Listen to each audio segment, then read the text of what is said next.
Je regarde dans le chat quelles sont les personnes qui sont présentes. Donc, bonjour à Emmanuel, à François Xavier, à Leslie, à Nikan, à Modeste, à Philosophe, ouais, Philosophe est là, à Raoul Guéhi.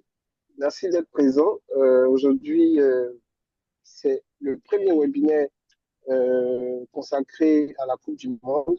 On est parti du principe qu'en tant que personne du milieu de la communication digitale, on est tous amenés à saisir cette opportunité de cette compétition internationale qui pourra nous aider non seulement à générer du trafic, à créer de l'engagement et pourquoi pas à attirer de la clientèle pour les marques pour lesquelles on travaille ou pour les marques dont nous sommes déjà les propriétaires.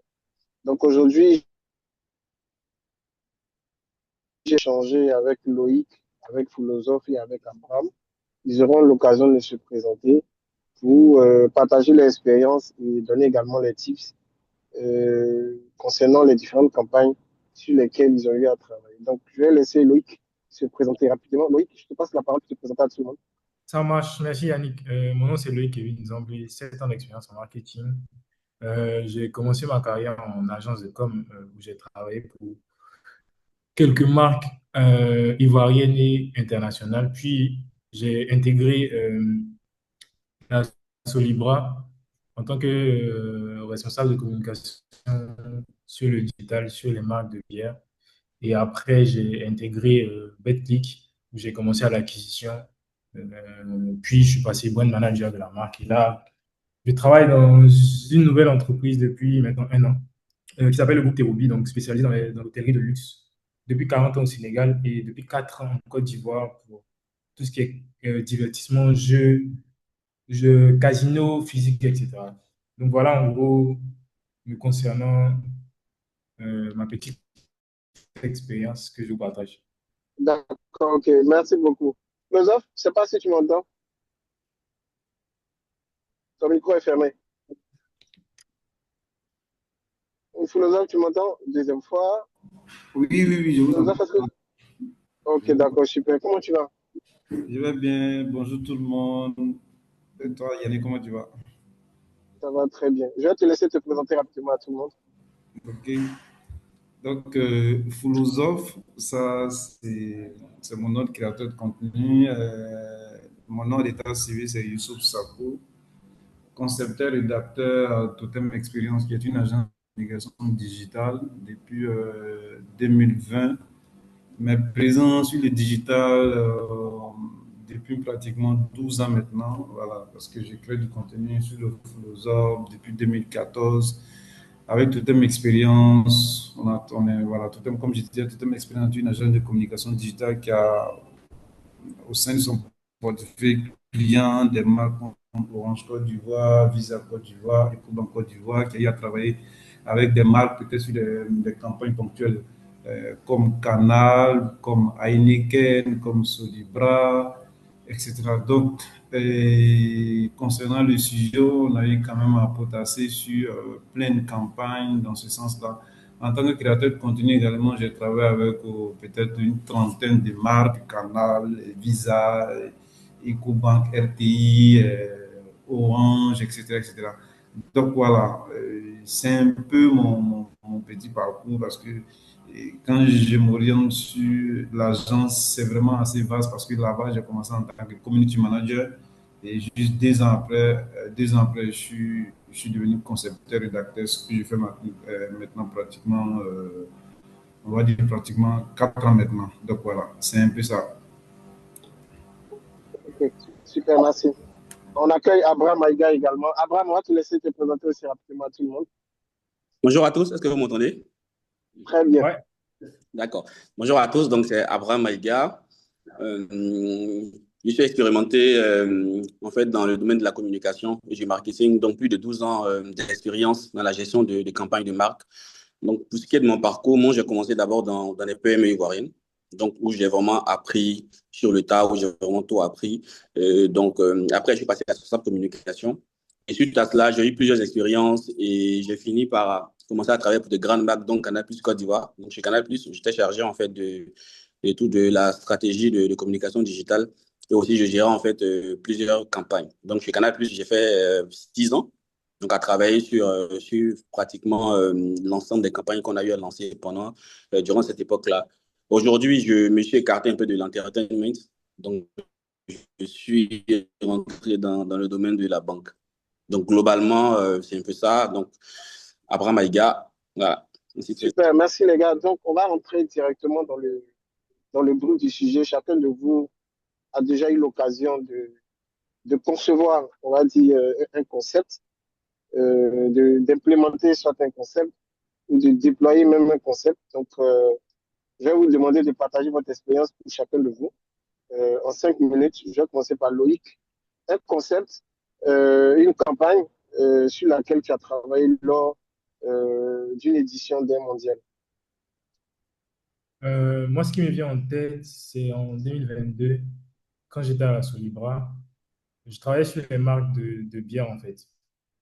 Et bon, généralement, ce qu'on se dit, c'est que lorsqu'il y a un événement sportif ou il y a un événement surtout footballistique qui est plutôt culturel en Afrique francophone, c'est naturellement les produits de bière qui sont mis en avant parce que généralement, quand tu regardes les matchs de foot, tu consommes de l'alcool. Donc, c'est plutôt les marques de bière qu'on mettait en avant. Et nous, pendant cette période, on avait lancé une web série animée qu'on a appelée Chez Bienvenue.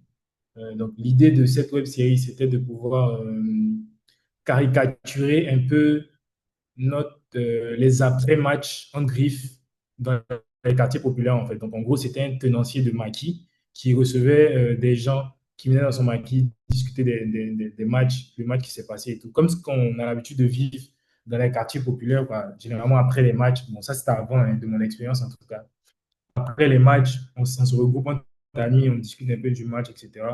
Et donc, c'est ça on a essayé de caricaturer. Et c'est un concept qui a très bien marché. Donc, je vous enverrai le lien dans les commentaires pour que vous puissiez aller regarder plus tard. Mais la première vidéo a fait 1 million de vues, plus d'1 million de vues, a eu plus de 60 000 interactions. Et je précise que c'est un contenu qui a été diffusé en organique, donc il n'y avait pas de sponsoring dédié à ce contenu-là. Donc, je pense que ce contenu a très bien marché parce que d'un côté, tu associes un peu la culture locale, donc les émotions que que on va dire les spectateurs et les téléspectateurs ressentent au cours d'un match. Tu associes ça à une sorte de vécu, on va dire, personnel de la part de ces personnes, en fait. Donc, c'est un contenu qui a beaucoup marché. On n'a pas, bon, c'est pas un contenu qui était produit à la base. C'était pas destiné à être un contenu produit, mais malgré tout, on faisait des petites insertions. Et vu qu'il s'agit d'un maquis, donc naturellement, il y a des bouteilles de box sur la table, etc. Donc, c'était pas un produit qui avait vocation à être. Pardon, c'était pas un contenu qui avait vocation à être un contenu de produit. Je pense que c'est aussi la raison pour laquelle ce contenu a très bien marché. Donc, si je dois parler d'une seule chose qui me vient en tête pour l'instant, ça serait ça. D'accord. Qu'est-ce que tu as retenu comme leçon, en fait, au sorti de cette expérience? Ce que j'ai retenu comme leçon, c'est que dans ce type comment ça s'appelle? L'événement? De- dans ce type d'événement, ce n'est pas forcément le budget que tu dépenses ou, on va dire, ce que tu dois garder en tête, c'est que le meilleur contenu pour ce type d'événement, ce ne sont pas forcément des contenus qui parlent de la marque, mais ce sont plutôt des contenus un peu émotionnels, un peu, comment ça s'appelle, spontané en fait. Donc, ce ne sont pas des contenus qui parlent forcément de marque, mais ce sont plus des contenus qui sont liés avec l'événement. Donc, ça peut être un débrief de match, ça peut être quelles sont les émotions collectives que les téléspectateurs ont ressenties, etc. Vu que c'est un peu des éléments de fierté en fait. Parce que le football, on sait que le football est très culturel en Côte d'Ivoire et notre équipe nationale représente, bon, je sais il y a aussi des personnes qui ne sont pas forcément en Côte d'Ivoire, mais l'équipe nationale, on sait que ça représente énormément dans notre parcours de fans de sport et de football. Donc, c'est plutôt des contenus qui sont émotionnels et un peu réactionnels, quoi. D'accord, super. Abraham, ouais, c'est toi, à ton niveau, c'était quoi, en fait, ta plus belle expérience qui t'a le plus marqué, le concept, le programme ou le contenu sur lequel tu as travaillé?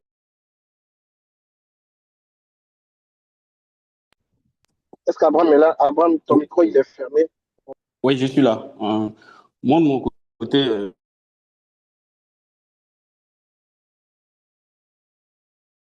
mais dans un contexte, en fait, qui était vraiment un contexte particulier.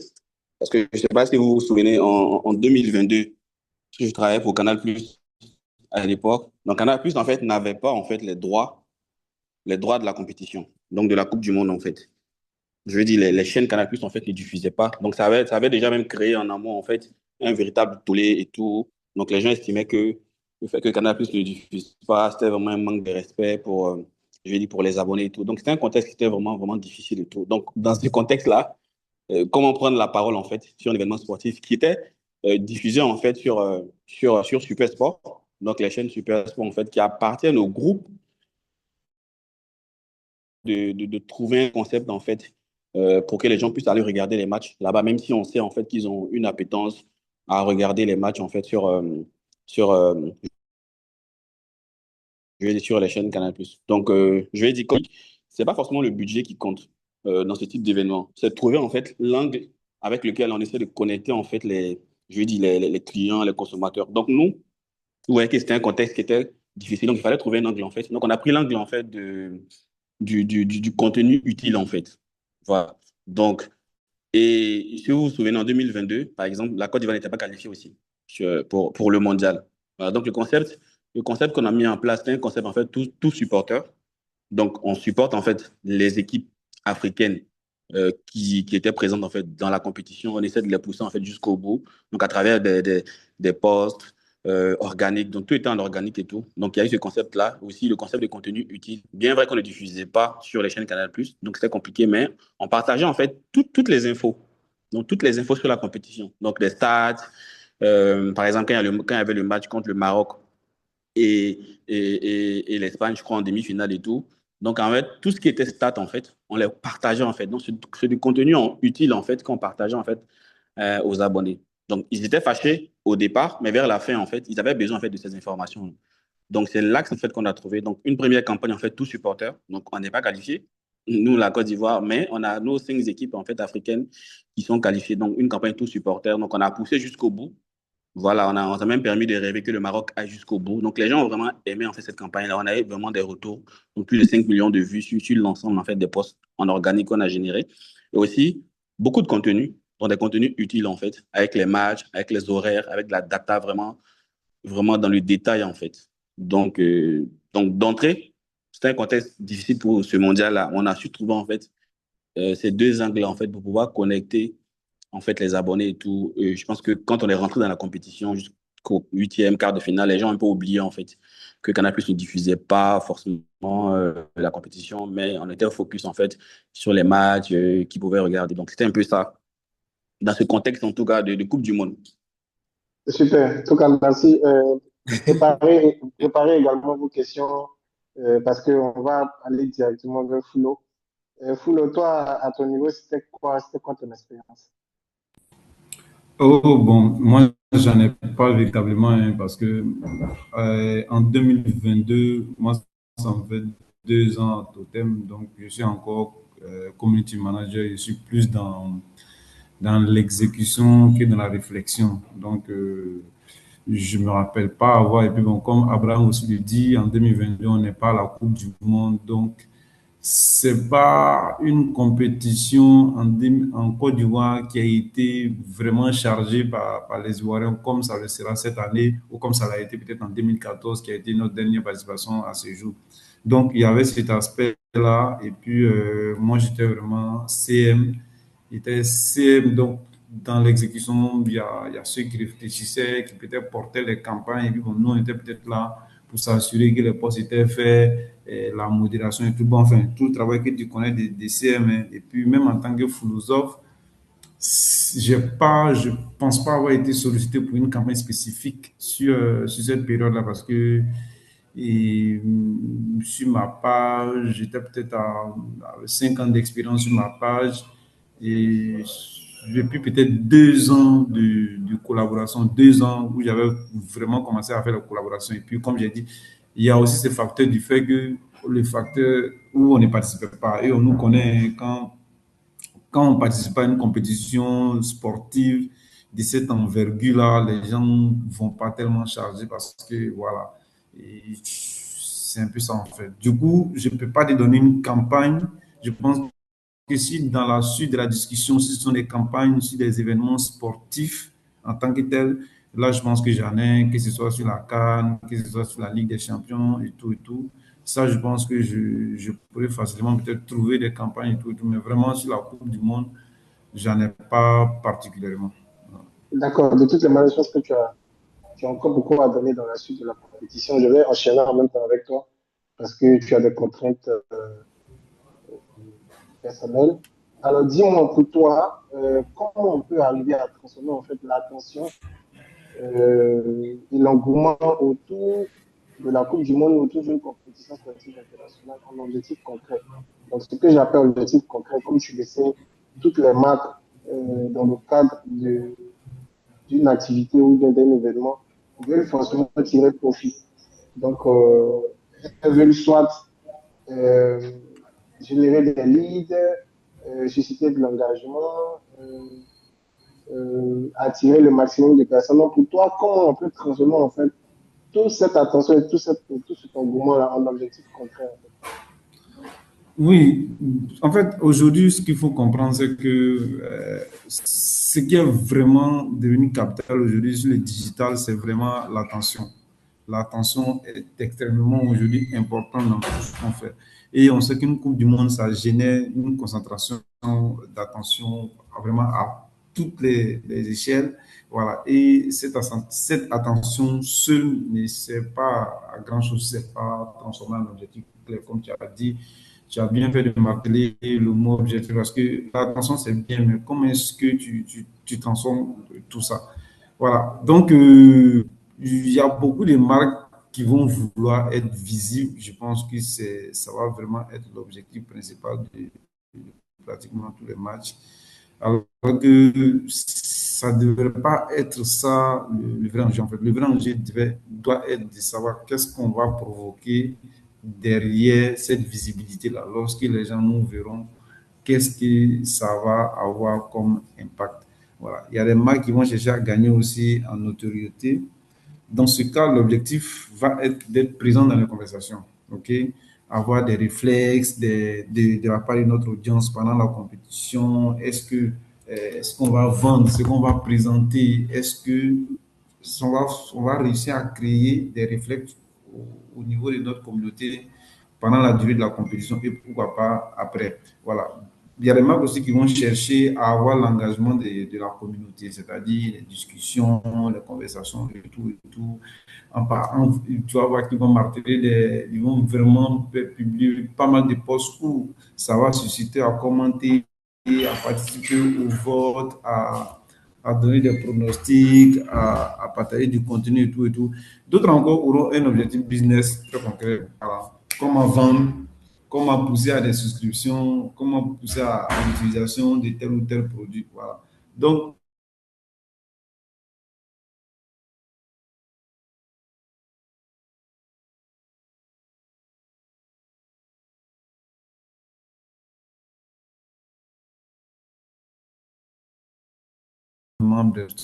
tu, tu vas voir un client comme Orange comme ça l'objectif principal va être de transformer l'engouement autour de la Coupe du Monde à travers la consommation de la data. Ils vont proposer. Je pense que quand tu prends. Allô? Oui, on vous a perdu Parce que j'entends des bruits en fait, donc je ne sais pas qui parle. Non, je suis là. Allô? Non, tu peux continuer, Flo. Ok, d'accord. Donc, tu vas voir, comme je disais, avec ce grand groupe aujourd'hui qui est New World TV, à travers lequel Orange va proposer, par exemple, des contenus TV sur sa plateforme, la TV d'Orange. Voilà, donc tu vas voir que Orange va pousser à la consommation de la data parce que même si la TV d'Orange ne bouffe pas en data, tu ne peux pas regarder, je pense, en étant hors ligne. Donc, et puis aussi le streaming mobile où on va te demander d'acheter des passes New TV dans la semaine, le mois ou bien peut-être l'année. Donc, ils vont par exemple, ça, c'est Orange qui va vraiment poussé à la consommation sur cet aspect-là. Quand tu prends un autre client comme la banque qui fait partie des portefeuilles clients de Totem Experience, EcoBank, Visa, voilà. Ce sont des clients qui peuvent encourager à effectivement des paiements digitaux, ou bien peut-être à créer des avantages liés peut-être au match, parce que la Côte d'Ivoire va participer à la Coupe du Monde 10 ans plus tard, donc ça va être un événement.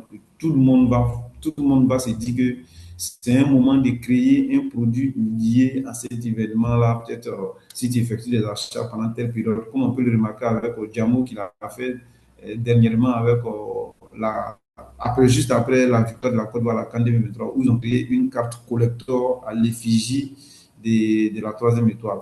Quand tu prends une marque comme une marque de boissons, avec lesquelles on a travaillé sur ce que ce soit Rino, que ce soit Racine Fort, que ce soit Beaufort, que ce soit Heineken, ça peut devenir un symbole de moments, des célébrations entre amis, parce qu'on sait, hein, les mailles, c'est chic à la maison, mais c'est encore mieux au maquis avec des potes où moi je ne consomme pas de l'alcool, mais où il y a de la boisson, et on va trinquer, on va boire à chaque fois qu'il y aura des scons. Donc, pour moi, l'idée forte à faire passer, c'est que le football crée naturellement de l'émotion, ça c'est clair. Et ça fait bien parce que nous qui sommes au sein de ces webinaires, on est tous fans de foot, que ce soit Abraham, que ce soit Loïc, que ce soit toi, Yannick, que ce soit moi. Et je pense que dans l'auditoire aussi, il y a plein d'amoureux de football. Donc, le football crée des émotions, l'attention et du temps à passer devant l'écran. Il y aura énormément de matchs pendant cette Coupe du Monde parce que avec la version à 48 équipes, on dépasse le mois. Donc, je pense que la Coupe du Monde va durer un mois et demi. Ça commence le 11 juin, ça finit, je crois, le 14, bien comme il joué là-bas. Donc, pratiquement un mois et demi. Donc, il y aura des marques de transformer cette énergie en expérience utile ou mémorable. Voilà. Donc, c'est ce que je voulais dire sur ce point-là. Merci. Donc, je retiens surtout, il faut réussir à transformer ça en une expérience qui est assez mémorable. Abraham, tout au long de ces dernières années, au niveau de la Coupe du Monde, la dernière sur laquelle tu as travaillé, c'était quoi l'objectif business concret? Est-ce que c'était pour attirer de nouveaux clients? Est-ce que c'était pour générer des leads? Est-ce que c'était pour augmenter des ventes? Est-ce que c'était pour récupérer de la data?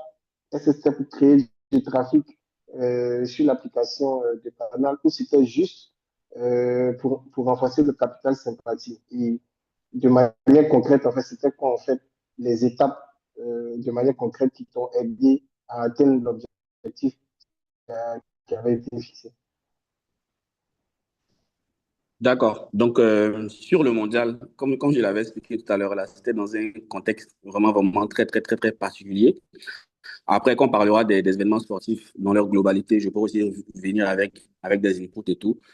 Mais sur la Coupe du Monde, on avait effectivement un objectif business qui était vraiment concret. Donc, comme je l'ai dit tantôt, Canal+ ne diffusait pas, en fait, la Coupe du Monde, donc sur les chaînes Canal+. Donc, déjà, je vais dire, ça, ça, ça, ça, ça dénotait, en fait, sur l'image même de la marque et tout. Donc, nous, on avait une offre, en fait. Donc, les gens, ils veulent regarder la compétition, mais où est-ce qu'ils vont regarder la compétition? Donc, on est venu avec une offre, en fait, qui était concrète. Donc, l'offre English Plus, DSTV. Donc, on disait en fait à nos abonnés, c'est vrai que vous aviez pris l'habitude de regarder la Coupe du Monde ou les grandes compétitions sur Canal+. Même si aujourd'hui, de plus en plus de chaînes de télé ivoiriennes commencent à diffuser ces compétitions, notamment NCI, même la RTI, pour le prochain mondial et tout. Mais les gens avaient en fait cette appétence-là à pouvoir regarder en fait les matchs sur Canal+. Donc, bien même que souvent une chaîne ivoirienne diffusait, mais les gens préféraient Canal+ à cause des analyses ou pour une habitude en fait qu'ils ont prise depuis qu'ils étaient tout petits et tout. Donc on est venu avec une offre qui était vraiment une offre qui était une offre, je vais dire, entrée de gamme. Donc l'offre était à 5 000 francs et tout. Donc c'était l'offre English plus DSTV. Et on avait un objectif concret, je ne vais pas dire les chiffres, mais on avait un objectif en termes de vente en fait sur la période. Et tout. Donc il fallait en fait que les gens puissent aller se réabonner et souscrire en fait à une option en plus. Donc c'est de l'argent en plus que les gens devaient débourser en fait. Donc c'était cet objectif business-là sur lequel on a eu à travailler et tout. Voilà. Après, tu peux me relancer, hein. Je ne sais pas si j'ai répondu Ah à ta non, question. non, il y a pas de, je pense que c'est assez clair parce que, comme Foulo le disait tout à l'heure, il faut transformer cette attention-là en quelque chose de business.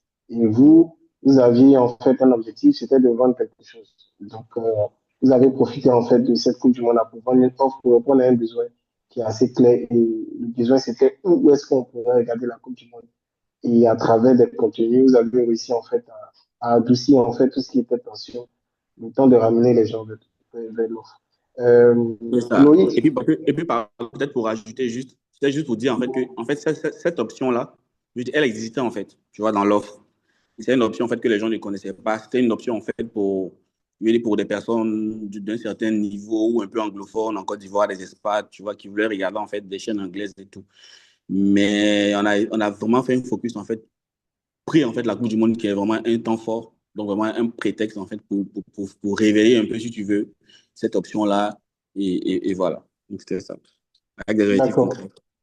super. Loïc, toi, à ton niveau, avec le recul aujourd'hui, l'objectif, c'était quoi de manière concrète en fait? Est-ce que tu penses que c'était de pousser les gens à la consommation? Est-ce que c'était d'attirer de nouveaux clients? Est-ce que c'était de créer du trafic chez vos distributeurs qui sont les maquis? Bon, pour cette question, je ne vais pas forcément me baser sur mon expérience de Solibra. Certes, à BetClick, c'était pas la Coupe du Monde, mais j'ai aussi travaillé sur la CAN et je me dis que c'est le même contexte. Donc, Tout à fait. je pense que l'exemple le plus palpable, c'est BetClick. Donc, c'est ça que je vais en parler. Pendant la CAN 2024, bon, disons 2023-2024, justement, BetClick venait de lancer son application parce que, bon, pour ceux qui jouent, pour ceux qui jouent, vous savez qu'il y a le site et il y a l'application. Donc, depuis le lancement de BetClick en Côte d'Ivoire en 2022, c'était que le site qui était disponible en fait. Il n'y avait pas encore les applications, que ce soit sur iOS comme sur Android. Donc, BetClick a lancé son application mobile en novembre 2023. Donc, c'était un mois avant la CAN en fait. Donc, l'objectif, c'était de pousser de changer les habitudes en fait des joueurs, donc de pousser ceux qui étaient déjà inscrits sur le site à télécharger l'application et à jouer sur l'application. Et le deuxième objectif, c'était vraiment de faire du recrutement, en fait, faire de l'acquisition de nouveaux joueurs sur l'application. Donc, sur ça, les choses qui ont été mises en place, c'était vraiment de pouvoir, on va dire, élaborer des partenariats enfin, avec des influenceurs, etc. Mais démultiplier en fait les points d'entrée des joueurs pour qu'ils puissent avoir le réflexe de pouvoir installer l'application. Donc, installer l'application et pouvoir jouer sur l'application. En fait. Donc, c'était plus des objectifs en termes d'acquisition. Donc, voilà, je ne sais pas si je sais pas si tu as des questions encore, trucs, mais pour moi, c'était des objectifs d'acquisition en tout cas. Super. Non, je pense que c'est assez clair. Après, ceux qui ont des questions, ils pourront revenir dessus tout à l'heure. Foulo, moi, je vais enchaîner avec toi. Pour toi, aujourd'hui, quels sont les types de contenus? Tu m'entends?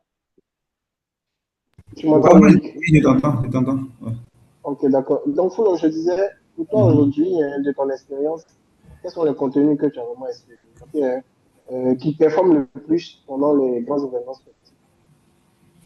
Oh, les grands événements sportifs. Bon, déjà, que ce soit déjà sur le digital, il y a un truc que tout le monde doit se mettre en tête. Ce qui performe sont les contenus vidéo. Maintenant, dans le cas de, si tu veux peut-être mener une campagne, peut-être mettre un concept sur place pendant la période, ce qui fonctionne, ce sont les discussions entre femmes. Nous, on se rappelle quand on avait fait ici à Totem, quand on avait fait au quartier pour Canal, je pense qu'Abraham peut s'en souvenir, c'est un type de contenu qui avait fonctionné.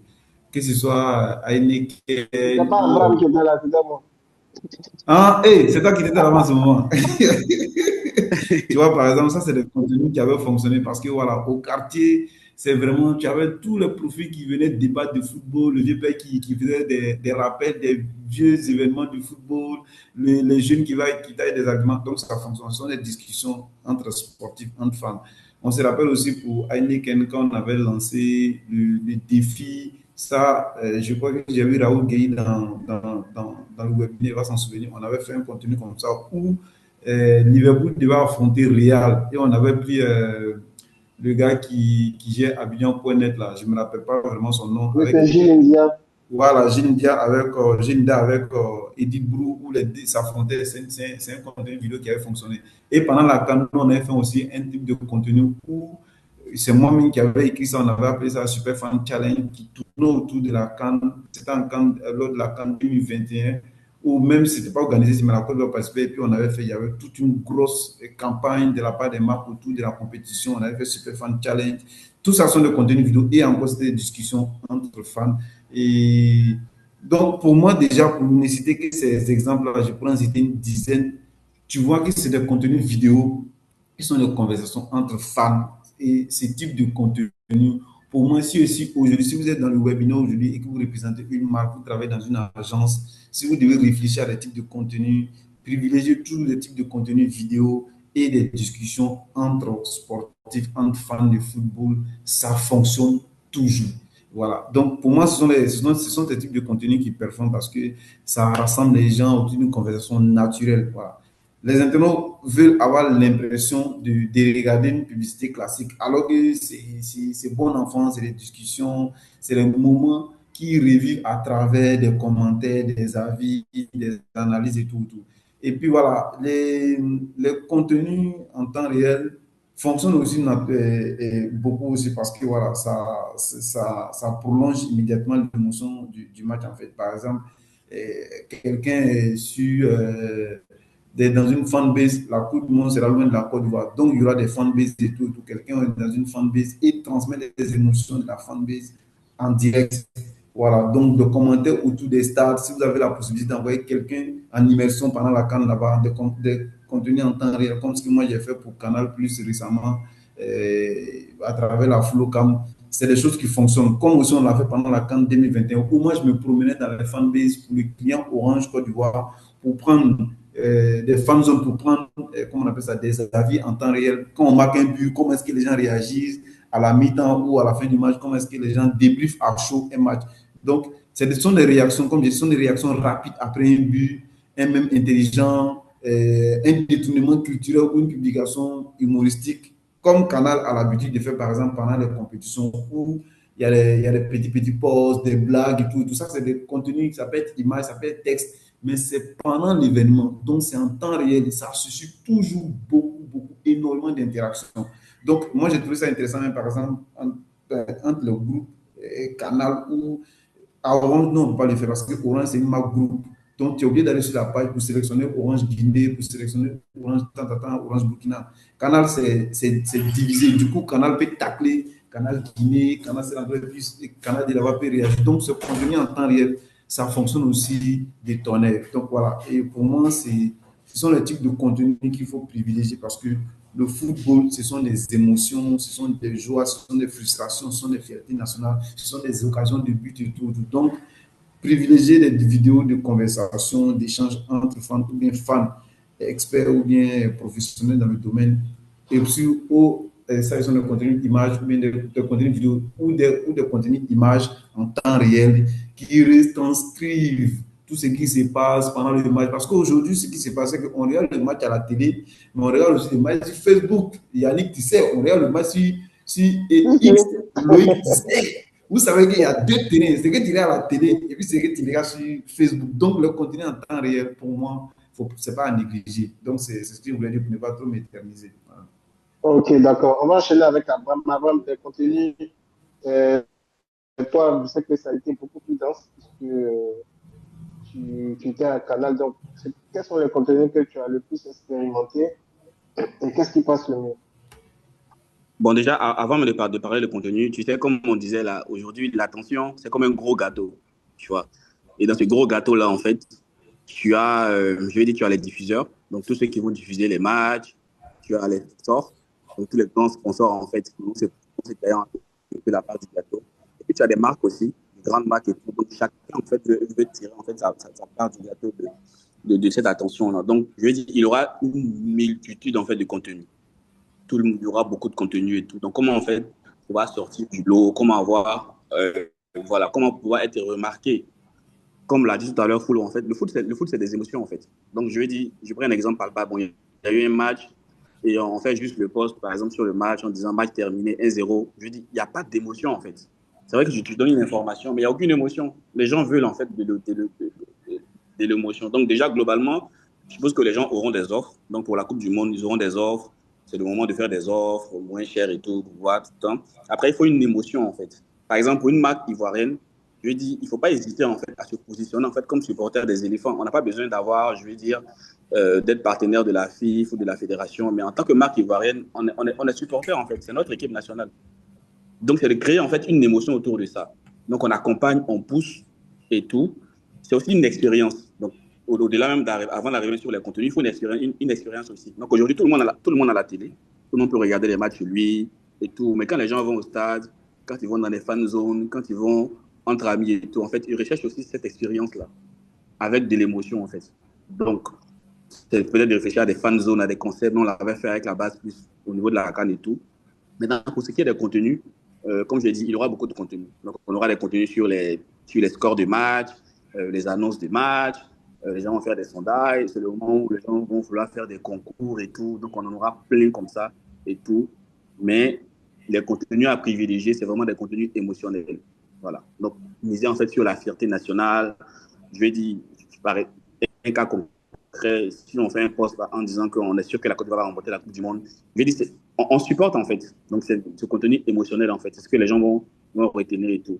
Et aussi, comme Flo l'a dit, il y a des concepts qu'on avait mis en place. Donc, si on a une grande marque, une multinationale et tout, et quand, par exemple, on est présent en Côte d'Ivoire, donc Canal Plus Côte d'Ivoire, on a peut-être Canal Plus Cameroun ou Canal Plus Sénégal, par exemple, qui est qualifié. Donc, on n'hésite pas en fait de temps en temps à faire des petites piques et tout, à se relancer en fait sur les différents réseaux sociaux. Et ça, en fait, c'est des contenus en fait qui parlent en fait, que les gens aiment. Et en termes d'expérience aussi, le contenu qui marche et tout, c'est vraiment d'être au cœur de l'événement, donc au cœur des conversations. Donc, si on peut envoyer quelqu'un donc, dans une fan zone, en fonction du budget qu'on aura, si on peut envoyer quelqu'un dans une fan zone qui va retranscrire en fait les émotions autour du match, autour de la rencontre et tout, c'est vraiment des contenus qui marchent. Nous, on l'avait fait une fois, Foulo l'avait déjà dit, on l'avait envoyé en Espagne même pour suivre un match du Real Madrid, il a raconté son histoire, récemment il est parti au Maroc et tout. Donc, c'est des contenus en fait auxquels les gens s'attachent. Et le fait de voir une figure ivoirienne en fait qu'on connaît, ça peut être Foulo, ça peut être Tony, ça peut être qui vous voulez en fait, mais qui est dans cet univers-là et qui retransmet en fait ses émotions de façon instantanée et tout. Donc, c'est le contenu en fait qui marche en fait, parce que ça connecte les gens à cette émotion en fait que le football en fait doit transmettre. Et puis aussi, il y a des images. C'est tout ce qu'il y a des images. Quand on ferme les yeux, et quand on passe à la CAN, on voit des images. Je vois l'entraîneur angolais qui avait les bras croisés. Il y a toujours des petites images comme ça, même pendant la CAN. L'arbitre, en fait, qui siffle la fin du match alors que ce n'est pas encore terminé. Pendant le mondial, je vais dire, il y a des.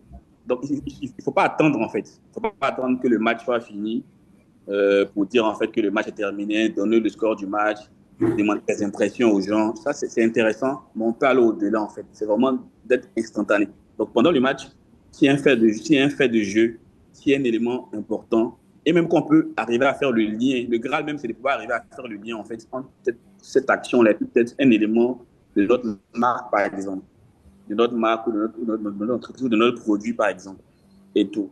Donc, ça, c'est un contenu aussi qui marche et tout. Et aussi, il y a des répliques, hein, on le sait tous, quand les matchs sont terminés et tout, les gens vont faire des déclarations. Ils vont faire des déclarations et tout. Bon, généralement, quand la Côte d'Ivoire perd, les gens veulent taper sur les Ivoiriens et ainsi de suite, mais il y aura toujours des déclarations et tout. Donc, c'est de voir, en fait, dans ces déclarations-là, des déclarations qui sont intéressantes, qu'on peut relayer toujours en essayant en fait, de faire en fait, le lien avec notre marque et tout. Voilà. Donc, voici des types de contenus, en fait, qui marchent, qui sont intéressants. Mais il ne faut pas hésiter, en fait, à aussi poster du contenu en temps réel. Voilà. Donc, le match est fini. Tu as allé monter ta vidéo. Tu es allé dans une fanbase. Tu as monté ta vidéo. Ce n'est pas le lendemain que tu vas poster ta vidéo. Donc, le match est fini. Il faut, en fait, que en fait, les 30 minutes ou les 1 heure qui suivent, il faut qu'on ait en fait du contenu. Il faut qu'on ait en fait ce contenu qui soit posté sur les réseaux. Ça permet en fait de capter en fait toutes ces conversations qu'on aura à la fin du match.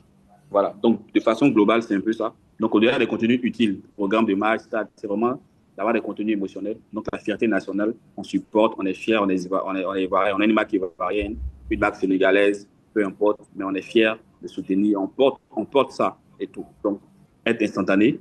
Voilà, il y a des faits de jeu, il y a des éléments pendant le match sur lesquels on peut essayer de rebondir et tout. C'est aussi des petites piques. Si on a une grande marque avec des filiales un peu partout, on peut essayer de jouer là-dessus. Et aussi, pour me résumer, on peut envoyer quelqu'un aussi vivre une expérience vraiment au cœur même de l'action avec les fans et tout. Voilà. Donc, de façon globale, c'est un peu ça en termes de contenu. Toi, des Ok, choses super, à travailler. super. Loïc, toi, je pense que tu as eu aussi à faire beaucoup de collaborations. Donc, Oui. que ce soit des contenus collaboratifs ou des contenus liés directement à Betclic, quels sont pour toi les contenus qui ont bien marché avec beaucoup de recrutement? Ok, bon. Moi, bon, Fulo et Abraham ont déjà répété le mot plusieurs fois, mais je vais revenir encore dessus. Sachez que pendant un match de foot, les gens, en fait, les spectateurs ne sont pas forcément rationnels, en fait. Donc, c'est les émotions qui parlent. Donc, pour moi, un contenu qui performe, j'ai tendance à dire que c'est un contenu qui réussit à capter cette émotion, en fait. Donc, que ce soit la tristesse, que ce soit la joie, que ce soit la frustration, etc., etc. En tout cas, c'est un contenu qui s'aligne avec l'émotion collective qui est ressentie par le téléspectateur. Maintenant, pour être plus concret, moi, je divise par ordre de priorité, on va dire en quatre catégories, en fait. Donc, j'ai un contenu, tu des contenus qui sont plutôt réactifs. Donc, quand on parle de contenu réactif, c'est des contenus soit en temps réel, soit des contenus qui suivent, on va dire rapidement, la fin d'un match, en fait. Je pense qu'Abraham en parlait tout de suite, il y a les déclarations d'après-match, même pendant le match, hein, tu peux faire des stories en temps réel pour commenter une action qui était plutôt drôle. Tu as les mêmes, tu peux faire du millejacking, etc. Ça, c'est des contenus, on va dire, un peu réactifs. Mais ça demande une petite préparation en amont, on va dire, en fait. Soit à travers des templates que tu vas produire, on va dire, des templates qui sont préalablement produits pour te permettre de pouvoir adapter chaque situation rapidement et pouvoir diffuser de façon réactive. Donc, il y a ça. Pour moi, il y a une partie aussi de contenu qui marche énormément, c'est les contenus un peu humoristiques en fait. On sait qu'en Afrique francophone, l'humour, c'est plutôt culturel. En tout cas, on a l'habitude de se charrier, même en pays, même en Ivoirien, on a tout le temps l'habitude de se charrier. On est un pays, on dit tout le temps les Ivoiriens sont immatures, etc. Donc, c'est plutôt les contenus, on va dire, humoristiques et de second degré. C'est les contenus qui marchent énormément. Donc, ça peut être des mèmes, etc. Abraham parlait tout de suite du coach angolais qui avait croisé ses bras pendant le match, qui était étonné que son joueur ait raté le pénalty et tout. C'est des contenus qui marchent. On se souvient tous de l'action où Gassé a attrapé sa tête quand la Guinée équatoriale nous a marqué le troisième ou le quatrième, je ne sais plus. Donc, c'est des contenus qui naturellement marchent beaucoup en fait. Parce que sur le coup, c'est drôle. Donc, une fois qu'une marque reprend, ça va forcément faire parler d'elle en fait. Donc, il y a ça. Et il y a le contenu communautaire. Donc, Foulou a parlé d'envoyer des gens aux abords des terrains, dans les fan zones, etc. Ça sera toujours du contenu qui est pertinent parce que tu vas avoir une réaction forcément drôle d'un supporter qui est en colère ou qui est tellement heureux qu'il va faire un truc drôle qui sera mémorable. Donc, ce genre de contenu, pour moi, c'est les incontournables, en fait. Donc, envoyer quelqu'un, en fonction du budget que tu as naturellement, soit dans une fan zone, soit aux abords du terrain, etc., etc. Et puis, bon, tu as les contenus, on va dire, éducatifs, qui ne sont pas forcément les plus prisés dans ce type de compétition, mais qui sont quand même importantes pour les gens qui sont fans de foot et qui aiment aussi les statistiques, par exemple. On peut parler des meilleurs joueurs de la compétition, on peut parler de la meilleure équipe, on peut donner même des stats assez insolites sur les joueurs, par exemple, de la Côte d'Ivoire qui sont à la première participation, qui sont à la deuxième participation, etc., etc. Donc, ce type de contenu aussi, c'est vrai que ça sert une minorité d'internautes, comment on va dire, de consommateurs, mais c'est des contenus qui peuvent aussi avoir leur impact, en fait, même s'ils ne sont pas les contenus les plus prisés. Donc, voilà comment moi, je dissocie en tout cas les contenus qui performent dans ce type d'événement.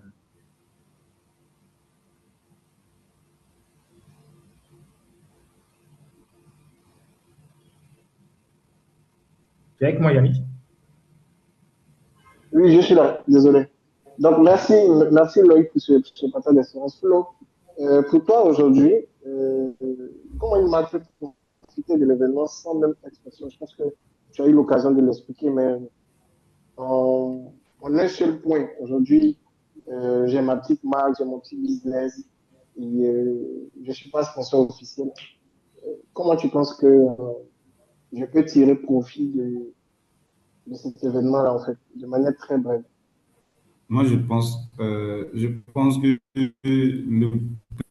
la précédente question et puis cette question, c'est vraiment le nerf même de ce webinaire parce que pour moi, ce sont les deux questions. Moi, je dirais à l'audience de vraiment, s'il y a des questions sur lesquelles l'audience doit vraiment nous écouter, sans prétention aucune, hein, ce sont les deux questions-là parce que quels sont les contenus qui fonctionnent et qu'est-ce qu'on peut faire en n'étant pas sponsor d'un événement comme la Coupe du Monde parce que le football aujourd'hui, plus on avance, plus les histoires de droits télé deviennent extrêmement compliquées. Du coup, c'est délicat, mais en même temps, ce sont des événements mondiaux qu'il ne faut pas snober, qu'on n'a pas intérêt à rater. Donc, il y a vraiment une réflexion à avoir à ce niveau-là. Comment est-ce qu'en n'étant pas sponsor, en n'étant pas partenaire, en n'ayant aucun lien légal avec la compétition, je puisse quand même créer du contenu authentique, original et qui fonctionne. Parce que, je le disais, c'est vraiment l'un des sujets les plus intéressants aujourd'hui parce qu'il y a beaucoup de marques qui continuent encore de penser qu'il faut absolument être sponsor officiel pour exister pendant une Coupe du Monde. Ce n'est pas forcément vrai. Voilà. Les marques qui réussissent pendant les grandes compétitions, ce sont celles qui comprennent les conversations autour du football. Voilà. Les sportifs ne parlent pas uniquement du score ou des statistiques. Ils parlent souvent de leur habitude, de leur tenue, des maquis, des célébrations, des superstitions, comme on a l'habitude de le dire, des trajets des équipes, voilà. Comment, quelle fan zone est située ici, comment aller regarder le match ou se retrouver entre amis, etc. Discuter. Donc, il y a tout un ensemble d'univers culturels que les marques peuvent dans lesquels les marques peuvent vraiment s'insérer naturellement sans se confronter peut-être à la FIFA et tout et tout. Donc, une marque peut devenir pertinente en créant des expériences plutôt qu'en essayant uniquement d'acheter de la visibilité. Voilà. Les fan zones, les expériences communautaires, le contenu immersif ou la collaboration avec des créateurs permet souvent de gagner énormément en présence culturelle hein, sans posséder les droits officiels de la carte. Tout ce qu'il faut faire, franchement, il faut éviter les brandings alors qu'on n'est pas déjà sponsor. Ça ne vous rend pas plus crédible que ça en fait. Tu ne peux pas brander FIFA, tu ne peux pas brander Coupe du Monde avec les caractères de la Coupe du Monde. Il y a 15 000 polices qui existent en fait. Il faut écrire Coupe du Monde dessus. La Coupe du Monde, ce n'est pas un droit qui est déposé par la FIFA en fait. La FIFA va te pousser parce que tu as utilisé, je vais vendre des nommés pendant la Coupe du Monde. Mais si tu utilises la police de la Coupe du Monde, même si tu utilises la charte, même le logo de la Coupe du Monde, là, tu t'appropries une permission normale que tu n'es pas censé avoir. Donc, éviter tout ce qui est branding, éviter de reprendre des contenus vidéo. Je pense que récemment, tu as fait un post dessus. Voilà, j'ai bien aimé ce post où tu as attiré l'attention des gens sur tout ce qui est droit TV, ceux qui vont peut-être capturer des séquences TV, des séquences pour le poster. Il faut éviter ça.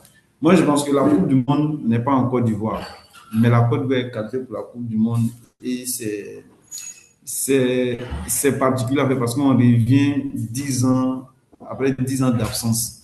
Donc, et on est sûr, aujourd'hui, la Côte d'Ivoire a réussi à recréer, les éléphants ont réussi à recréer l'amour avec leur équipe nationale à travers la CAN en 2023, ici en Côte d'Ivoire, qui a été magique, historique. Donc, il y a encore un amour qui est là. Même si la dernière participation à la CAN n'a pas été on n'a pas eu le trophée, il y a encore cet amour qui est. Donc, les Ivoiriens, dans leur ensemble, vont suivre les éléphants à la Coupe du Monde. Et on est passé à 48 équipes, donc il y a les meilleurs troisièmes. Donc, on s'est dit, c'est pas possible de rester en poule. On a qu'à aller minimum dans les 16e de finale, 8e de finale. Donc, il y a beaucoup d'attentes au niveau de la Côte d'Ivoire. Des éléphants, tu es sûr que la ville, le pays va parler de la Coupe du Monde. Donc, on peut créer des gadgets, on peut créer des expériences utilisateurs autour de cette compétition sans forcément reprendre la marque, les logos, la charte graphique et tout ça de la compétition. Il y aura des fan zones. On peut aujourd'hui aller, comme on disait, même cette histoire des créateurs de contenu ou bien des gens qui sont en proximité, tu peux créer une compétition, tu peux créer un contenu où tu as des créateurs de contenu qui vont dans les fan zones, qui vont même, fan zones si ce n'est pas possible, qui vont dans des maisons, au marché, pour aller voir comment est-ce que les gens vivent la Coupe du Monde. Tu es en train de parler de la Coupe du Monde, tu es en train de créer du contenu de la Coupe du Monde, ça marche, tu as des conversations, tu as des engagements, sans reprendre les éléments de la Coupe du Monde, sans être partenaire, sponsor officiel de la Coupe du Monde. Parce qu'aujourd'hui, être sponsor de la Coupe du Monde, qu'est-ce que tu as fait? Peut-être que tu auras juste un branding dans le stade, sur tout ce qui est éléments visuels, tout ce qui est éléments vidéo, tout ce qui est machin truc de la Coupe du Monde. Et peut-être dans ton pays, tu auras l'autorisation de créer une fan zone, tu auras l'autorisation de mettre un branding Bayard, FIFA, Coupe du Monde, World Cup, tout le monde 2026. Tu pourras faire ça. Mais tu peux faire quoi d'autre que les autres ne peuvent pas faire en fait. Donc, moi, je pense qu'on a plus même à gagner en étant même pas sponsor même officiel de la Coupe du Monde. Étant donné que ce n'est pas chez nous, c'est loin là-bas. Et puis, quand tu vois toutes les conditions qui sont exigées pour cela dans la Coupe du Monde, quand tu vois la billetterie, tu es sûr que ce n'est pas beaucoup d'Ivoiriens qui vont quitter la Côte d'Ivoire pour aller à la Coupe du Monde. Peut-être nos frères qui sont déjà au Canada, qui sont déjà aux États-Unis, tout, mais on n'aura pas cet exode-là comme on a eu pendant la CAN pour aller au Maroc. On n'aura pas ça. Donc, les gens vont rester ici. Les gens vont regarder à la télé. Les gens vont regarder dans les fan zones. Il y a énormément de manques à gagner. Donc, pour moi, il faut penser à tout le contenu qu'on a dit, mais c'est dissocier des marques, ne pas s'afficher comme on est trop officiel. Ça va être délicat pour des marques comme Orange Côte d'Ivoire, comme Visa, machin, truc, je ne sais pas, j'ai dit ça comme ça. Ces grands groupes qui ne sont pas officiels, officiellement des partenaires, ça va être peut-être compliqué parce que et ils aiment le luxe, ils aiment mettre le logo et tout ça. Ça va peut-être être handicapant. Mais après, tu peux faire des commentaires comme il y a un créateur de contenu qui le fait, supporter les PSG qu'on appelle l'immigré parisien.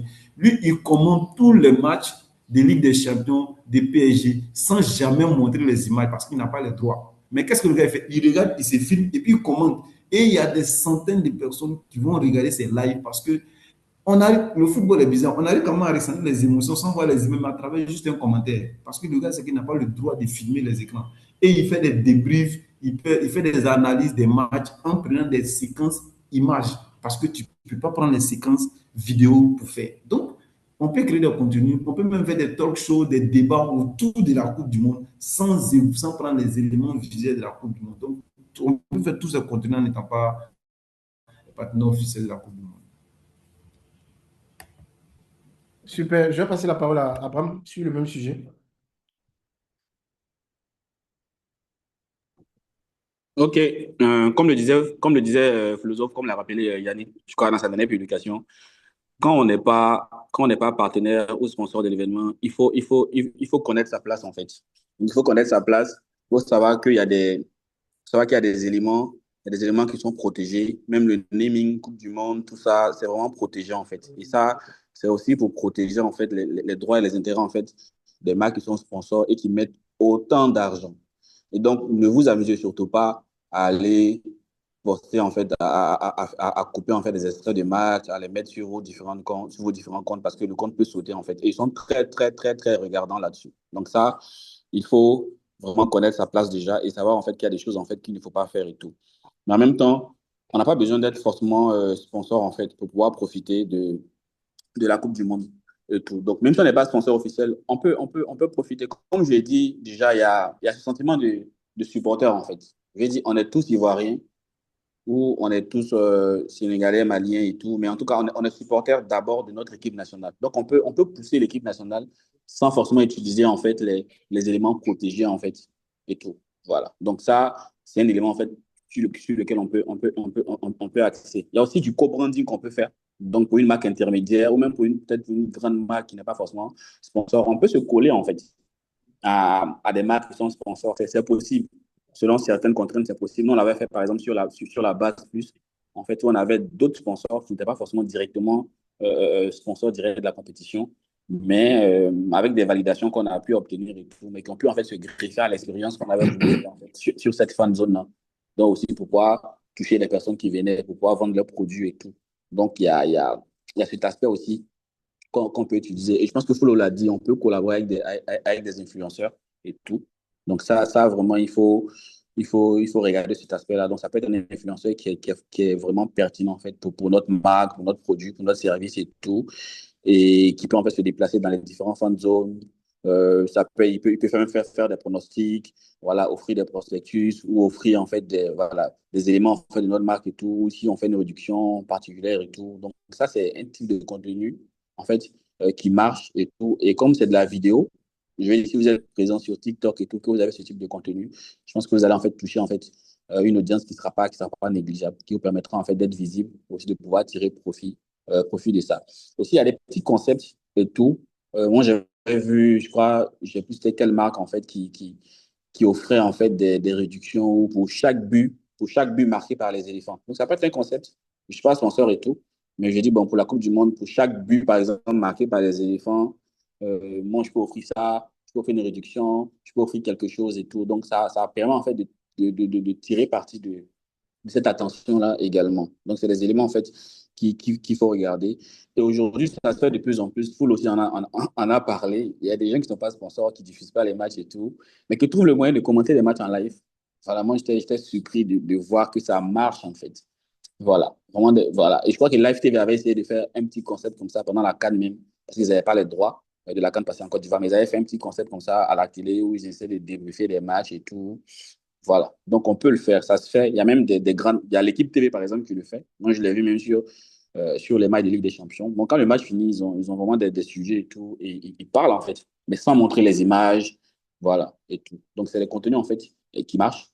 Voilà, donc c'est ce que, donc pour me résumer, donc connaître sa place et tout, savoir qu'il y a des choses qu'il ne faut pas faire et tout, parce qu'on peut perdre son compte, on peut être sanctionné et tout, on peut aussi perdre de l'argent sur une grande marque et on s'amuse à aller jouer sur ce territoire-là et tout. On peut faire du co-branding, on peut s'associer à des gens qui sont déjà sponsors, partenaires, voilà, selon certaines contraintes et tout.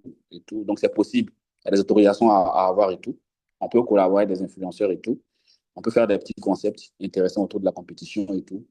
Et puis, voilà, comme j'ai dit, commenter les matchs et tout, mais tout en mettant à l'esprit qu'il y a des éléments d'identité, de naming qu'on ne doit pas faire, qu'on ne doit pas utiliser. Il y a des images, il y a des vidéos. Vraiment, sur la vidéo, il faut vraiment éviter. Voilà. Donc, globalement, c'est un peu ça. Je pense qu'avec ces éléments, ces leviers-là, une marque qui n'est même pas sponsor officiel peut profiter de la Coupe du Monde ou d'un événement sportif et puis en tirer profit. Super. Je pense que toi et Foulo, vous avez enchaîné en même temps avec la dernière question qui concernait surtout les erreurs. Mais je vais enchaîner aussi avec Loïc. Loïc, avec le recul, quelles sont les choses que tu n'aurais pas dû faire peut-être lors d'une édition de Coupe du Monde et quelles sont les erreurs que tu as eu à commettre pour permettre aux personnes qui nous suivent aujourd'hui de ne pas commettre les mêmes erreurs, quoi. Bon, généralement, moi, de mon expérience, par exemple, à Betclic, ce qui est bien, c'est que comme c'est une entreprise qui est occidentale, qui est européenne, qui est française à la base, les équipes, moi, je travaille beaucoup avec les équipes du siège de Betclic, en fait. Donc, eux, ils avaient déjà l'expérience de ce type de compétition. Donc, ce qui a fait que ça m'a permis rapidement de comprendre beaucoup de choses et d'anticiper sur des choses liées à ce type d'événement. Donc, on ne va pas dire que j'ai commis des erreurs pendant ces trucs, mais en tout cas, mon expérience m'a permis de comprendre qu'il y a des choses les choses à ne pas faire en fait. Donc, ce n'est pas forcément des erreurs, mais c'est des conseils que moi je peux donner. Tout à Donc, fait, on t'écoute. la première chose, c'est la ligne rouge déjà. Flo, on a parlé, avant, on a parlé. C'est tout ce qui est droit et éléments déposés de la part de l'entité qui organise la compétition, que ce soit ici en Afrique pour la CAF quand c'est la CAN, que ce soit la FIFA pour la Coupe du Monde. Donc, tout ce qui est naming de l'entité, le trophée de la compétition. En tout cas, tu as plein de contraintes comme ça que tu peux pas utiliser en fait. Donc, aujourd'hui, c'est d'être le plus générique possible. C'est de parler de football, c'est de parler de la fête du football mondial, c'est de parler du trophée, etc., etc. Mais en tout cas, il y a une vraie ligne sur le sujet du naming et de tout ce qui est identité visuelle, etc. Ensuite, pour moi, c'est d'anticiper au maximum, de ne pas commencer trop tard parce que là, on a une semaine, pardon, on a un mois de la compétition. Pour moi, la compétition commence, on va dire, deux ou trois semaines avant même le début le coup de sifflet officiel de la compétition. Donc, il faut pouvoir anticiper, commencer à mettre les gens dans le bain au fur et à mesure que tu te rapproches de la compétition. Donc, anticiper. Il y a une troisième erreur à ne pas commettre, c'est de pouvoir, on va dire, concentrer ses efforts tout au long de la compétition. Je vais vous donner un cas concret. Euh, vous savez, les compétitions internationales comme la CAN, la Coupe du Monde, etc., là où tu es sûr que ton équipe va jouer, là, c'est pendant les phases de poule. Parce qu'après ça, il n'y a aucune garantie que ton équipe passe la phase de poule, en fait. Et même quand elle passe la phase de poule, il n'y a aucune garantie qu'elle passe l'étape suivante. Donc, moi, ce que j'avais l'habitude de faire, c'est que ce soit pour la CAN comme pour la Coupe du Monde, j'allouais, que ce soit en termes de budget comme en termes d'efforts, j'allouais, on va dire, 60% de ces efforts-là pendant la phase de poule, parce que c'est la phase où tu as le plus de matchs, ton équipe va jouer au minimum 3 fois, donc c'est là où tu fais beaucoup de choses, en fait. Et plus on avançait dans la compétition, plus les efforts, on va dire, se dupliquaient à chaque étape. Mais moi, je concentrais 60% de mes efforts sur cette phase-là, parce que pour moi, c'est la phase la plus importante, c'est la phase où tu as le plus d'engouement, en fait. Donc, il y a ça. Et il y a, on va dire qu'il faut ne pas copier, en fait, les stratégies des grandes marques. Parce que aujourd'hui, tu n'es pas Nike, tu as venu copier une stratégie de Nike en te disant que ah, ça peut forcément marcher ici. Non, il faut plutôt se dire que tu adaptes on va dire, les différentes stratégies que tu vois, que tu apprécies à ton univers local. Ça peut être ça peut être très différenciant pour toi. Et puis, il y a un dernier point que je voulais aborder, c'était, qu'est-ce que c'était? Ouais, ne pas faire de la veille. Bon, je sais qu'on va en parler. Je sais qu'on va en parler en dernier point, mais c'est de ne pas faire de la veille concurrentielle parce que comme je le disais plus haut, ce qui va faire la différence dans tes contenus qui performent sont tes contenus un peu réactionnels, qui sont un peu dans l'immédiat et tout. Et pour que tu sois bon dans ce type de contenu, il faut que tu fasses une bonne veille concurrentielle pour que je ne vais pas développer parce on va en parler tout de suite. Mais il faut que vous habituer à faire de la veille concurrentielle dans ce type de compétition. Ça permet de pouvoir avoir beaucoup de créativité et de réactivité. Donc voilà pour moi les erreurs à éviter dans ce type de compétition. Super. Foulo, je pense que, on se rapproche du tournoi de départ, donc je vais encore profiter rapidement de toi. On va aborder la dernière question de la veille. Donc, pour toi, comment faire une bonne veille réactive ou une veille stratégique? Comment faire une bonne veille pendant la Coupe du Monde? Ok, ouais. Je pense que c'est même pas une question de Coupe du Monde, hein. Tu peux pas être dans le digital sans faire de la veille. Ça doit faire partie des prérequis, en fait. Tu as besoin de faire de la veille. Comme je le dis, moi, j'aime dire on n'écrit rien. On a tout a été créé. Tout ce qu'on fait, on personnalise. On apprend, on s'inspire, on adapte. Voilà. Donc, tu es obligé de faire de la veille. Tu es obligé de savoir quelles sont les tendances, quelles sont les discussions, quelles sont les innovations, qu'est-ce qu'on dit, qui a fait quoi. Tu es obligé de faire de la veille si tu veux vivre dans le digital. Enlevez même cette histoire de Coupe du Monde dans votre tête. Dites-vous que si vous êtes dans le digital, vous êtes obligé de faire de la veille. Mais pendant la Coupe du Monde, c'est encore beaucoup plus crucial parce que c'est un moment euh, assez populaire où il y a énormément de contenu. Il y a énormément de contenu. Donc, euh, la veille devient aussi importante que la création de contenu elle-même. Voilà. Les conversations changent en permanence et les opportunités apparaissent parfois en quelques minutes seulement. Donc, tu as oublié qu'on fait de la veille, ce n'est pas uniquement surveiller les scores ou les tendances mondiales, hein. Voilà, il faut aussi observer les réactions locales parce que ta première cible, c'est ta cible locale. Comment est-ce que les discussions se font sur Facebook, TikTok, X ou même dans les groupes WhatsApp au niveau local. Voilà. Très souvent, les meilleures idées créatives viennent d'un comportement observé chez les supporters eux-mêmes. C'est pourquoi il y a les marques, les en mettent pas, ils font du GC en fait. Parce que moi, je le dis tout le temps, les abonnés sont plus inspirés que les pages. Vous ne pouvez pas vous rendre compte. Si vous voulez faire un type de contenu, ou par exemple, vous allez citer un type de comportement, mais ne citez pas tout. S'il y en a 10, citez juste 5. Vous allez voir les inspirations dans les commentaires en fait. Donc, une belle idée de contenu peut souvent venir des comportements observés chez les supporters, dans les discussions sur WhatsApp et tout. On peut également parler de l'importance des créateurs émergents pendant la compétition parce que moi, j'ai remarqué qu'à chaque cycle, à chaque événement, il y a un nouveau créateur de contenu qui explose. Donc voilà, il y a des créateurs de contenu émergents, des types de contenu qui émergent. Donc voilà, il y a certains profils qui explosent grâce à un ton, à une réaction, à une manière originale de raconter son football. Voilà, comme aujourd'hui, on le remarque aujourd'hui, quand tu vois des créateurs de contenu comme Goski,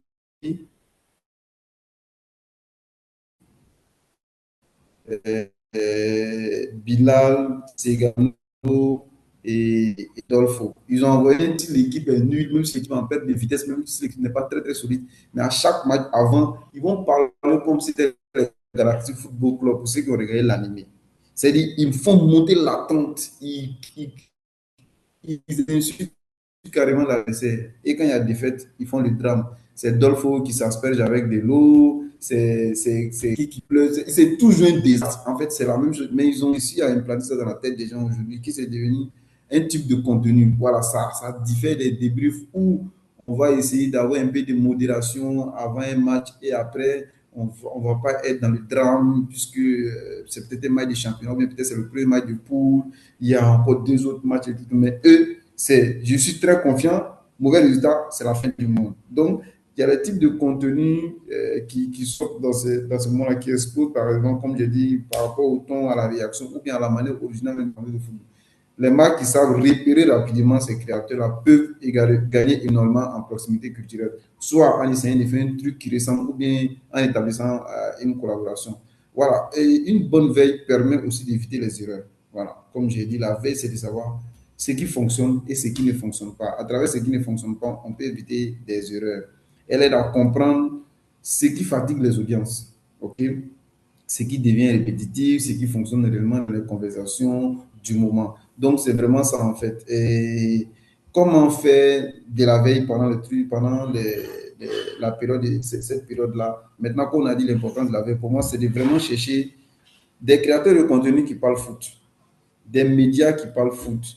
Vous avez un média, même si on n'en parle pas assez souvent, qui est le Bavato sportif, big up à toi Yannick, c'est ce média à suivre parce qu'ils sont dans l'état, ils sont dans les informations. Tu vas voir aujourd'hui, Faye va sortir sa liste, je crois, dans une heure, après le JT de 13h, ou bien peut-être avant même. C'est qu'elle sera sur le plateau du JT. Vous allez voir, il y a des médias qui vont donner pratiquement le nom de chaque joueur, son club. Par exemple, il y a des médias qui vont aller encore au-delà en donnant les statistiques de chaque joueur. Donc, ces médias-là vont parler foot. Tu peux savoir qu'est-ce qu'on parle de foot. Tu peux suivre des créateurs de contenu qui parlent foot. Ça te permet d'être vraiment au cœur de la compétition sans forcément être fan de football, sans forcément comprendre. Il y a les médias, il y a les créateurs de contenu et il y a les abonnés. Il y a les abonnés qui vraiment, à travers le contenu qu'ils font et tout, et même les hashtags. Tu peux taper hashtag Coupe du Monde, hashtag mondial, hashtag Côte d'Ivoire, hashtag éléphant. Tu peux taper aujourd'hui les bases de données des hashtags. C'est que quand tu cliques sur un hashtag, tout sort en fait. Et tu peux même t'abonner à un hashtag. Donc, c'est une façon aussi de faire de la veille. Tu peux aussi aller sur des sites internet qui parlent foot. Que ce soit One Goal, que ce soit l'équipe, que ce soit machin truc. Ça te permet en fait de savoir, même d'aller sur des youtubeurs, des tiktokers qui parlent, ça te permet de savoir, d'une part, le football, l'univers de cette compétition, les informations utiles, parce que si tu fais un post alors que tu n'as pas les bonnes informations, tu peux te faire allumer. Donc, comment fonctionne le football, les informations, le niveau d'avancement et tout, tout. Permettez-moi cette petite parenthèse. Je me rappelle la CAN en Côte d'Ivoire en 2023.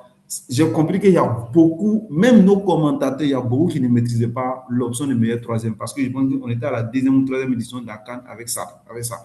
Il y en a qui ne comprennent pas. Au point où, après le 4-0, ils ont dit que la Côte d'Ivoire est officiellement éliminée. Alors que ce n'était pas le cas en fait. Du coup, moi aujourd'hui, il y a plein de personnes qui me disent merci parce que moi, je faisais des calculs à chaque match. Dès qu'on a pris le 4-0, moi, j'ai commencé des calculs. Comment est-ce qu'on va passer? Abraham, merci mon service. Je faisais ça sur mon fond là. Comment est-ce qu'on doit passer? Combien de buts il nous faut? Qui doit perdre? Qui doit faire quel résultat? Il y a des gens qui sont allés conspirer, par exemple, dans la poule où il y avait le Burkina, le Nigeria, l'Algérie, alors que là-bas, on n'avait rien à gagner. Il y avait la poule du Cameroun, la poule du Mali et la poule du Maroc. Ils ne savaient pas. Donc, il faut suivre des gens qui maîtrisent ces choses-là, en fait. Meilleur troisième, qu'est-ce qu'on prend en but? Quelles sont les conditions à suivre? Est-ce qu'avec ces résultats, l'équipe est officiellement tombée ou bien l'équipe a très peu de chances de se qualifier parce que le football, c'est mathématique. Soit tu es officiellement éliminé, soit tu es encore dans la course. Donc, il y a beaucoup, même nos commentateurs dans des plateaux télé qui ne maîtrisaient pas ça. Donc, il faut vraiment suivre des gens qui maîtrisent le football, des gens qui font des blagues sur le football et des gens qui font une discussion qui alterne entre un ton familier, un ton humoristique et un ton sérieux. Ça te permet quand tu vas faire de l'humour, de bien faire de l'humour, quand tu vas parler de façon avec expertise dans le football, de dire les choses qu'il faut. Donc, pour moi, c'est ça, en fait, la veille. Il faut suivre ces comptes-là. Et puis, il faut t'assurer de toujours faire ta veille chaque jour, en fait. Voilà. Super.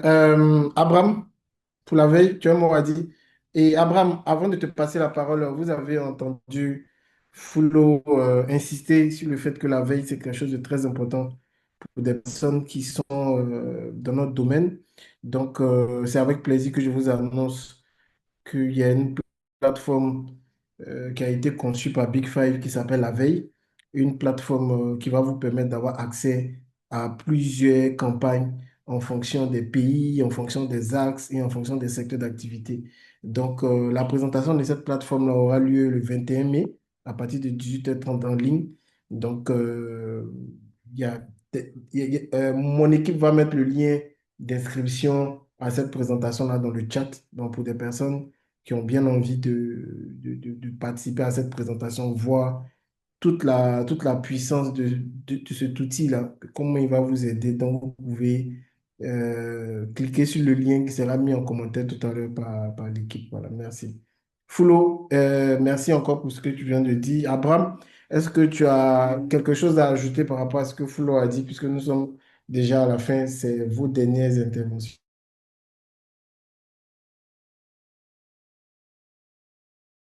Déjà Tout à parlé fait, de façon tout globale et à tout, mais fait. ouais. Sur les erreurs à éviter, moi, par exemple, il y a une erreur que j'avais commise, en fait, à l'époque. Vous savez on est tous supporters, on est tous ivoiriens, par exemple, et tout. Donc, souvent, on est trop passionnés, en fait. Donc, on peut s'oublier, en fait. On peut oublier, en fait, on est sur la page de Betclic, on est sur la page de Canal+, on est sur la page d'une entité, en fait. Donc, je crois qu'on ne devrait pas utiliser en 2022 quoi, le mot Coupe du Monde, un truc comme ça, je ne me rappelle pas, mais ça devait être ça et tout. Et puisqu'on n'avait pas les droits, en fait, on devait pas parler de la compétition même en français. C'est il fallait écrire en anglais et tout. Donc, je vois, je suis un des matchs de l'Espagne, du Maroc, on avait fait un post comme ça qui était passé, mais on a été repris, en fait, parce qu'on a dit qu'on n'avait pas le droit de faire. Et parce que je veux dire, là, on s'est oublié, en fait, parce que je veux dire, c'était le moment d'attention et tout. Et on voulait forcément peut-être prendre la parole dessus, alors qu'on n'avait pas forcément le droit, on n'a pas forcément utilisé les bons codes. Donc, c'est une erreur à éviter. Il ne faut pas être trop passionné, il faut avoir raison de garder. Même quand on fait un post et quand on fait des concepts, en fait, de contenu, quand on doute un peu et tout, il ne faut pas hésiter, en fait, à faire passer ça en validation, en montrer aux uns aux autres et tout. Donc, il y a ça et tout. Et aussi, en termes d'erreurs, il faut en fait se poser la question de pourquoi est-ce qu'on va parler de Coupe du Monde, en fait. Donc, moi, j'ai une matrice que vous connaissez, que les gens utilisent, c'est la matrice des 5 pourquoi. Donc, pourquoi est-ce qu'on prend la parole pour ça, pourquoi, jusqu'à trouver en fait la raison fondamentale et tout. Et on a parlé d'émotion, d'humour. Je vais dire, c'est vrai qu'on veut faire de l'humour, mais tout le monde n'est pas fort en humour. Donc voilà, il faut vraiment doser un peu dessus, pareil comme un bon Ivoirien. Donc si on n'est pas sûr de notre humour, on n'est pas sûr que ça va passer et tout, il faut éviter. Il faut montrer à d'autres personnes en fait, pour qu'ils aient en fait un regard vraiment extérieur et tout, pour qu'on puisse mieux analyser. Et aussi, en termes d'erreurs aussi, je pense que vous l'avez vous-même vu, hein. Quand il y a des compétitions de foot, sportif et tout, il y a des marques ou des entités qui sont pressées en fait. Donc, pressé pour annoncer le score, pressé pour donner une information.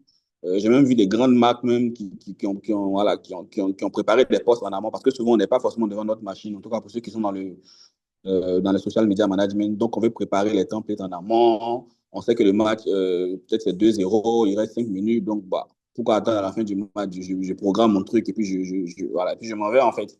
Mais après, le match finit 2-2. Il y a une prolongation et tout. Toi, tu n'es pas là en fait. Donc, il faut éviter d'être pressé pour annoncer des résultats, voilà et tout. Donc, il faut aussi éviter de faire de l'opportunisme forcé. C'est-à-dire on veut parler en fait du match, ou on veut parler de la compétition, mais il n'y a pas forcément de connexion avec la marque en fait. Donc, il faut toujours se poser la question en fait, est-ce que une connexion avec ma marque, comment est-ce que je peux tirer ça en fait au profit de ma marque et tout, pour qu'on ait vraiment cette connexion et tout. Et ça, on avait déjà parlé. Donc, il faut éviter d'être lent dans l'exécution. Voilà, il ne faut pas aller. Voilà, tu as monté ta vidéo à la fin du match et tu vas attendre 2 jours après pour venir publier ta photo ou ta vidéo. Je veux dire, ça n'a plus de sens en fait. Voilà, tu perds en attention, tu perds en engagement, tu perds en interaction et tout.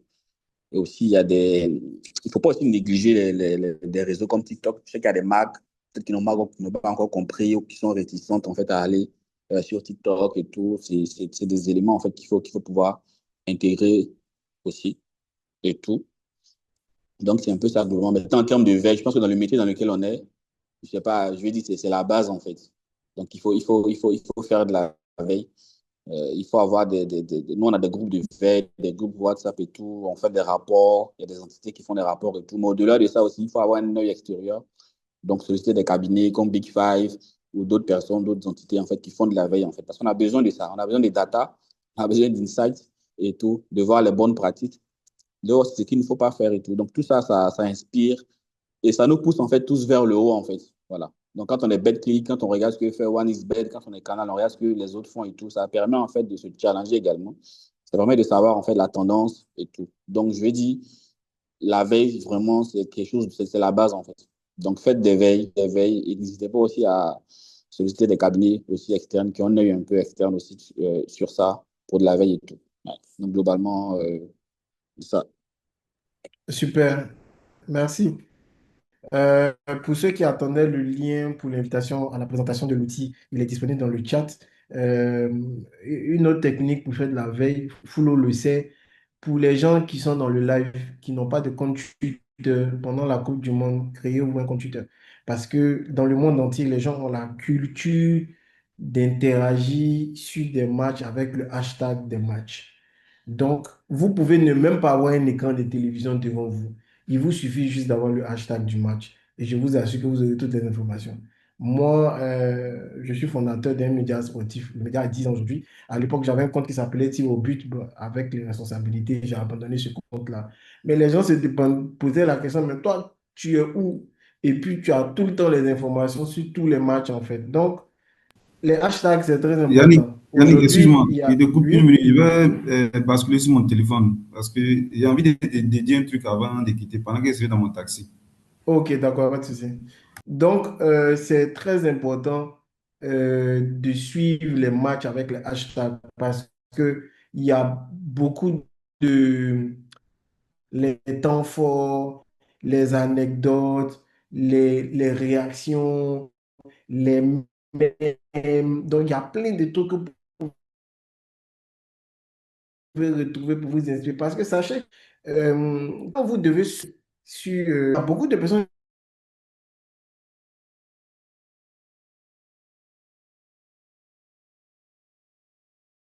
Twitter, dans des réactions instantanées. Aujourd'hui, il y a TikTok, oui, les gens vont réagir à chaud dans les lives, dans les panels, mais vous n'aurez pas le temps d'écouter tout ce que les gens vont dire.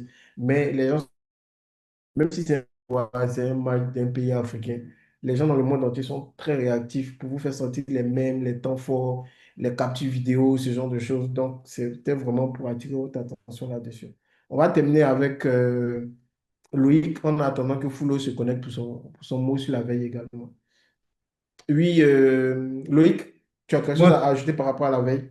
sur la veille, je renchéris ce que tu dis. Je pense qu'il y a, en fait, il n'y a aucun outil dans le monde qui est plus puissant que Twitter pour faire de la veille concurrentielle. Parce qu'à la base, c'est un outil, on va dire, de on appelle diffusion de nouvelles en temps réel même. Donc, pour moi, c'est le meilleur, en tout cas, outil pour pouvoir faire de la veille concurrentielle. Ça, il n'y a rien à dire.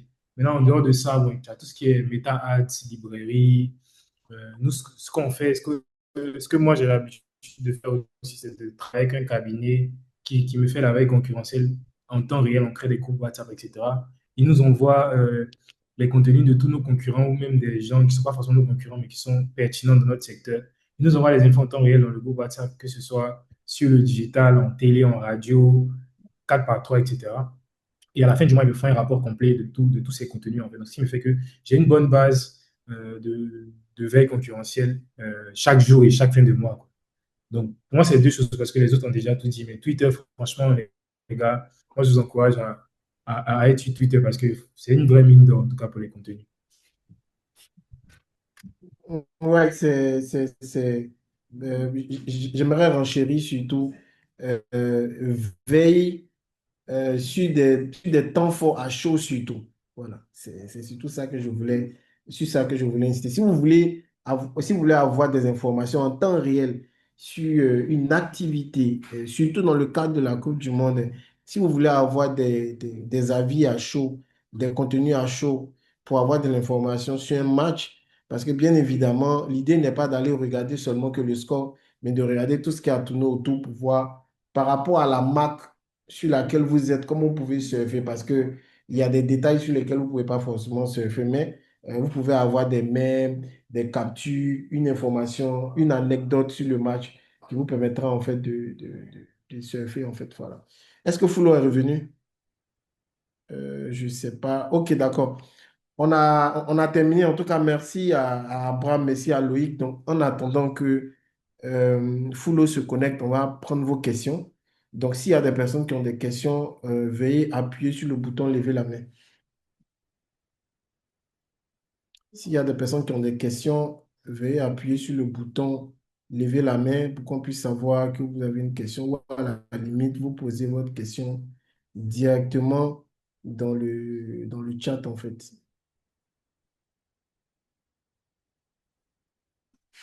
Il n'y a pas de questions? Oui, j'ai quelqu'un qui a dit hello, oui. Tu as une question? Si tu as une question, tu peux ouvrir ton micro et poser ta question. Il y a quelqu'un qui vient de marquer hello là. Voilà. Bonjour, bonjour à Bon, tous. bonjour, tu te présentes?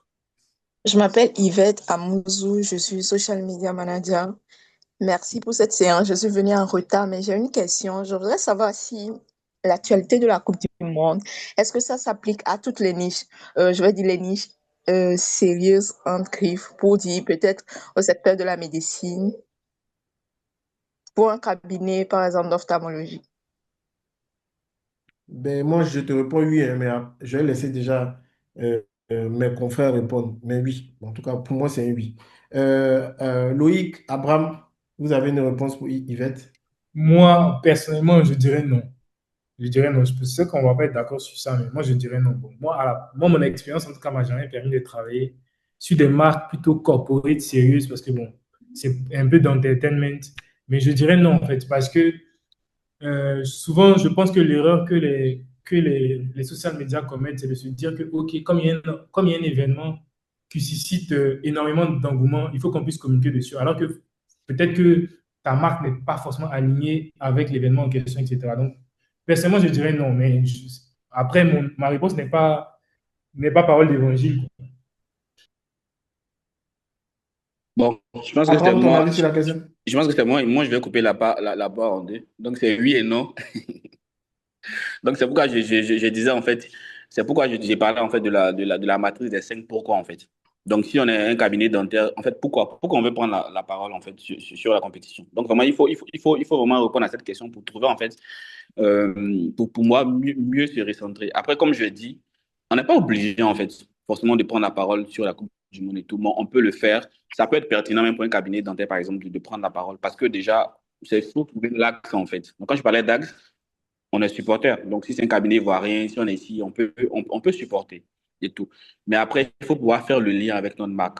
Voilà, il ne s'agit pas en fait de s'engouffrer, en fait, comme c'est un temps fort, on veut le faire et tout, alors qu'il n'y a pas forcément de connexion, de lien avec la marque. Peut-être que le football, c'est pas notre ADN et tout, mais c'est de pouvoir trouver le lien. Je prends un exemple, par exemple, voilà, si c'est un cabinet dentaire, par exemple, on peut interroger des gens qui vont parler de leur expérience de match de Coupe du Monde, voilà et tout. Donc, ça peut être des contenus et tout, mais avec quel fin, en fait, avec quel objectif, en fait. Donc, c'est vraiment ça, en fait, qu'il faut regarder. On dit que le Cameroun n'est pas qualifié, mais peut-être ils vont nous supporter, mais c'est de voir ça, en fait.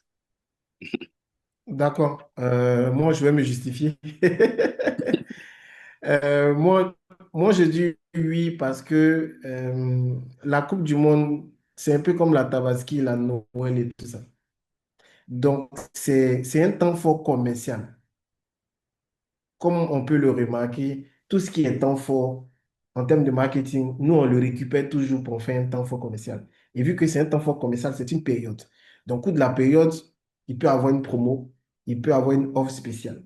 Donc, c'est pour ça déjà que j'ai dit oui, vous pouvez surfer là-dessus. Si j'ai bien entendu, c'est un cabinet ophtalmologique, donc vous êtes sur tout ce qui est traitement des yeux. Donc, il peut avoir au cours de cette période-là une offre spéciale Coupe du Monde, tout simplement.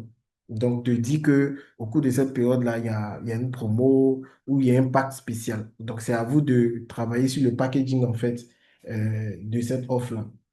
La deuxième chose, c'est que là où je rejoins Loïc, c'est de dire en fait que tout ce qui est actualité de la Coupe du Monde, tout le monde n'est pas obligé de surfer là-dessus. Parce qu'il y a beaucoup d'informations au cours de la Coupe du Monde. Et vu que c'est du football, ce n'est pas évident pour tous les social media managers d'avoir cette capacité à surfer sur une compétition. Parce qu'il y en a d'autres qui s'y prennent, qui s'y prennent tellement mal. Et souvent, quand on regarde ça de loin, en tant que spécialiste, non, on en rit. Vous allez voir peut-être qu'il y a une banque qui va surfer sur ça. Moi, je me rappelle, hein, lors de la dernière Coupe du Monde, j'ai fait des jeux de mots avec les noms des joueurs ivoiriens. Il y a une banque, ouais, la banque aujourd'hui dans laquelle mon frère Abraham travaille, son prédécesseur a récupéré le concept, mais il a failli ne pas bien réussir. Donc, pour dire, pour dire que tout le monde n'a pas le don pour faire de la récupération. Raison pour laquelle Loïc disait, c'est important de se préparer en amont. Quand vous donnez, par exemple, un mois pour bien préparer la Coupe du Monde, la Noël ou peut-être la Ligue des Champions, vous êtes mieux armé. Vous vous dites, OK, quels sont les angles que je vais attaquer? Là, par exemple, au niveau d'un cabinet ophtalmologique, aujourd'hui, vous savez qu'il y a la VAR. Donc, les arbitres, là, quand il y a une situation litigieuse, ils vont regarder sur un écran. Donc, vous vous dites, à chaque fois que qu'on appelle ça, une situation litigieuse qui va faire parler les gens sur la VAR, comme nous, on est un cabinet ophtalmologique, on va répondre dessus. On va se dire, bon, peut-être que l'arbitre a besoin de venir dans notre cabinet pour prendre qu'on appelle ça, pour faire un bilan visuel. Donc, raison pour laquelle je dis, c'est en amont que tout se prépare. Vous préparez les scénarios, vous préparez les cas où vous devez intervenir. Donc, c'est ce qu'on appelle un cadre éditorial, où vous savez qu'il y a des moments, dès que ça va arriver, vous savez que vous devez rebondir dessus. Il y a des moments également où vous ne vous sentez pas concerné. Donc, c'est important de travailler sur une charte éditoriale avant la Coupe du Monde pour cadrer en fait les interventions, pour ne pas être en train de réagir sous le coup de l'émotion ou improviser. Pendant la Coupe du Monde, si tu veux improviser, ce sera compliqué. Ceux qui improvisent, c'est les créateurs de contenu parce qu'après, il n'y a pas de cadrage, il faut n'importe quoi, quoi. Sinon, moi, c'est ma justification. Je me dis, on peut toutefois, en fait, rebondir sur la Coupe du Monde. Voilà, merci. Yannick, il y a une très bonne question dans le chat de Il y a Noémie. Foulo qui est là, hein. Il y a Foulo qui est là. Il voulait dire quelque chose avant. Ok, ok, avant. ok. Foulo, tu es là? Oui, oui, oui, je suis là. Ouais, je suis là. Je vous ai écouté. Je pense que même, Yannick, même c'est ce que je voulais dire là, que vous avez abordé pendant que j'étais absent. Il y a deux choses. La réactivité. Le football, c'est un peu comme les infos. Je ne le souhaite pas, mais s'il y a un accident tout de suite quelque part en ville, la première personne qui va faire un poste de ça, c'est celui qui va engendrer, qui va engranger le maximum d'interactions. Donc, quand un match finit, moi, souvent, ça m'arrive, les matchs de Ligue des Champions ou bien les matchs du Real, quand ça finit, et que je sens que je n'ai pas eu le temps de monter une vidéo et tout de suite, 1 heure, 2 heures après, je tape l'œil. Parce que c'est celui qui réagit juste après la séquence. Il y a quelqu'un qui est en train de parler, hein. Aide-moi. Faut décrocher. Il faut dire que je suis occupé. Que je vais le rappeler. Allô? Ok. Et voilà, donc, oui, Oui, allô, c'est bon? Je n'étais pas là en fait. c'est bon. Je m'étais levé. J'ai pas entendu ce que tu as dit vers la fin en fait, man. Ah, donc, je disais que il dit, le football, c'est en même temps comme n'importe quelle information. C'est celui qui communique le premier dessus, qui ramasse le maximum d'engagement, en fait, parce que c'est la première information, c'est celui qui réagit dessus. Il y aura des séquences de jeu, il y aura des scores et tout, et tout. Après un match, ou bien il y a une séquence de jeu, il y a un fait de jeu marquant, c'est la première personne qui réagit dessus, qui va ramasser le maximum. Donc, il faut être réactif. Il faut être réactif, il ne faut pas attendre. L'action est finie, c'est 3 heures après, toi, tu as venu commenter. Les gens ont déjà tout dit dessus, on a déjà rigolé, on a déjà partagé, c'est fini. Et ça, c'était une chose que je voulais dire. La deuxième chose que je disais, c'est ce dont vous parliez quand j'étais absent. Cette capacité à adapter son produit à l'événement football. Voilà, parce que tu ne vends pas football. Yannick a pris le cas d'un cabinet d'ophtalmologie. Tu ne parles pas de football. Mais souvent, même pas même la VAR, le joueur peut faire une action comme ça. Tu peux dire, tout le monde dit, mais est-ce que le joueur là, il voit clairement et puis fait ce genre d'action? Tu peux réagir, si c'est un joueur phare, par exemple, il dit n'importe quoi, la star d'une équipe fait une passe bizarre qui n'a pas de sens. Je demande s'il a vu ce qui s'est passé. Tu peux dire, bon, lui là, par exemple, je pense qu'après le match, nous, on va prendre rendez-vous avec lui pour qu'il vienne voir nos lunettes en fait, parce qu'il a l'impression de ne pas voir clair. Ça, c'est une façon de réagir. C'est des choses qui se préparent en amont. Même dans les vêtements, on tient un joueur et puis son maillot lâche. Je dis, par exemple, ça, là, si c'est nous qui avons confectionné les maillots, ça n'aurait pas craqué. Parce que toi, tu vends des vêtements. Donc, il va avoir cette capacité à adapter ton produit à l'événement de jeu, au fait du jeu ou bien à un score. Si ce n'est pas possible, il faut taper l'œil, il faut parler d'autres choses. Tu n'es pas obligé de forcer ce lien dans le football. Parce que quand tu forces, ça se sent et puis après, ça passe à blanc. On ne réagit pas parce qu'on sent que tu veux forcer en fait. Tu parles de nourriture en train de jouer, puis tu dis quelque chose qui n'a rien à voir avec la nourriture. Ça passe pas. Donc, c'est un essaie d'analyser dans le football quels sont les faits des jeux qui peuvent permettre à ton produit de s'exprimer. Tu prépares ça, tu déposes. L'inspiration va dépendre peut-être. Tu peux faire l'inspiration, mais au moins, tu sais que moi, je vends des lunettes, mais faire des jeux, ça va être des moments de vision floue. Est-ce que le joueur n'a pas vu l'adversaire venir? Est-ce que le joueur a été devant le poteau vite et il a tiré hors cadre? C'est ça l'événement du jeu où on peut parler de la vision.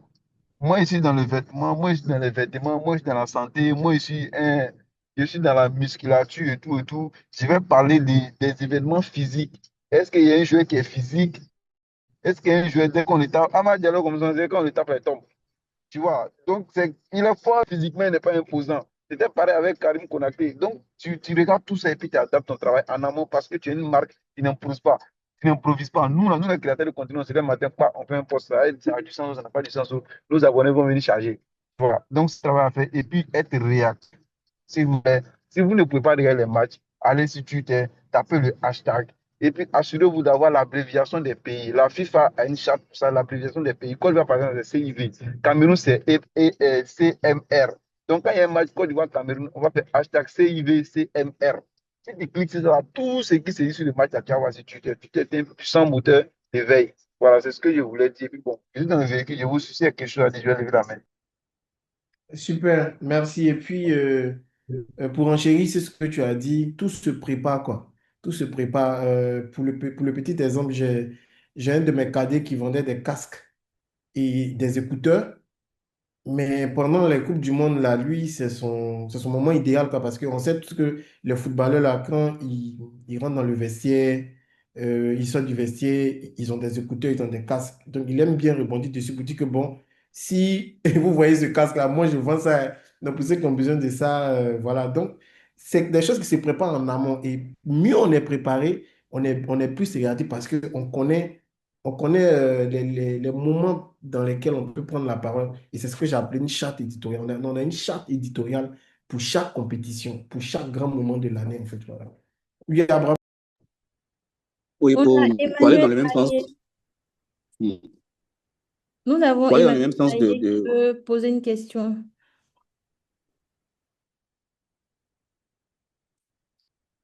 je peux parler ou bien on prend la question, je sais pas.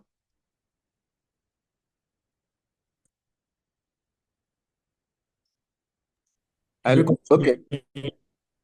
Oui, continuer. Abraham, oui, oui, Oui, oui, en fait, oui. bon, je pense que tout le monde l'a déjà dit parce qu'on a vraiment des spécialistes dans ce webinaire et tout. Donc, en fait, ça doit être préparé en amont. Donc, comme Flo l'a dit, en fait, que ce soit, peu importe l'entreprise, l'entité, le produit, en fait, on a toujours des angles, en fait. On a toujours des angles, des espaces en fait, qu'on peut récupérer et sur lesquels on peut communiquer. Donc, c'est de faire son calendrier éditorial, sa charte éditoriale et tout, de tout ce tout ce qu'on va poster, des angles qu'on va choisir et tout, en amont, en fait. Donc, ça nous permet de pouvoir même faire les templates en amont, de pouvoir préparer tout ce qu'il y a préparé en amont. Et au-delà de ça, je veux dire, on n'est pas des super-héros, en fait. Donc, on ne peut pas forcément tout connaître. Donc, n'hésitez pas à briefer aussi des agences. Donc, on peut briefer des agences, en fait, avec des objectifs très clairs aussi qui vont réfléchir, en fait, sur l'aspect contenu. Ça nous permet, en fait, de nourrir, en fait, aussi toute notre stratégie éditoriale et tout. Voilà. Donc, c'était pour ajouter ça. Emmanuel, allez-y. D'accord, super. Il y a quelqu'un qui veut poser une question? Oui, il y a Emmanuel Ayer qui veut poser une question. Ensuite, Naomi. Emmanuel, on t'écoute.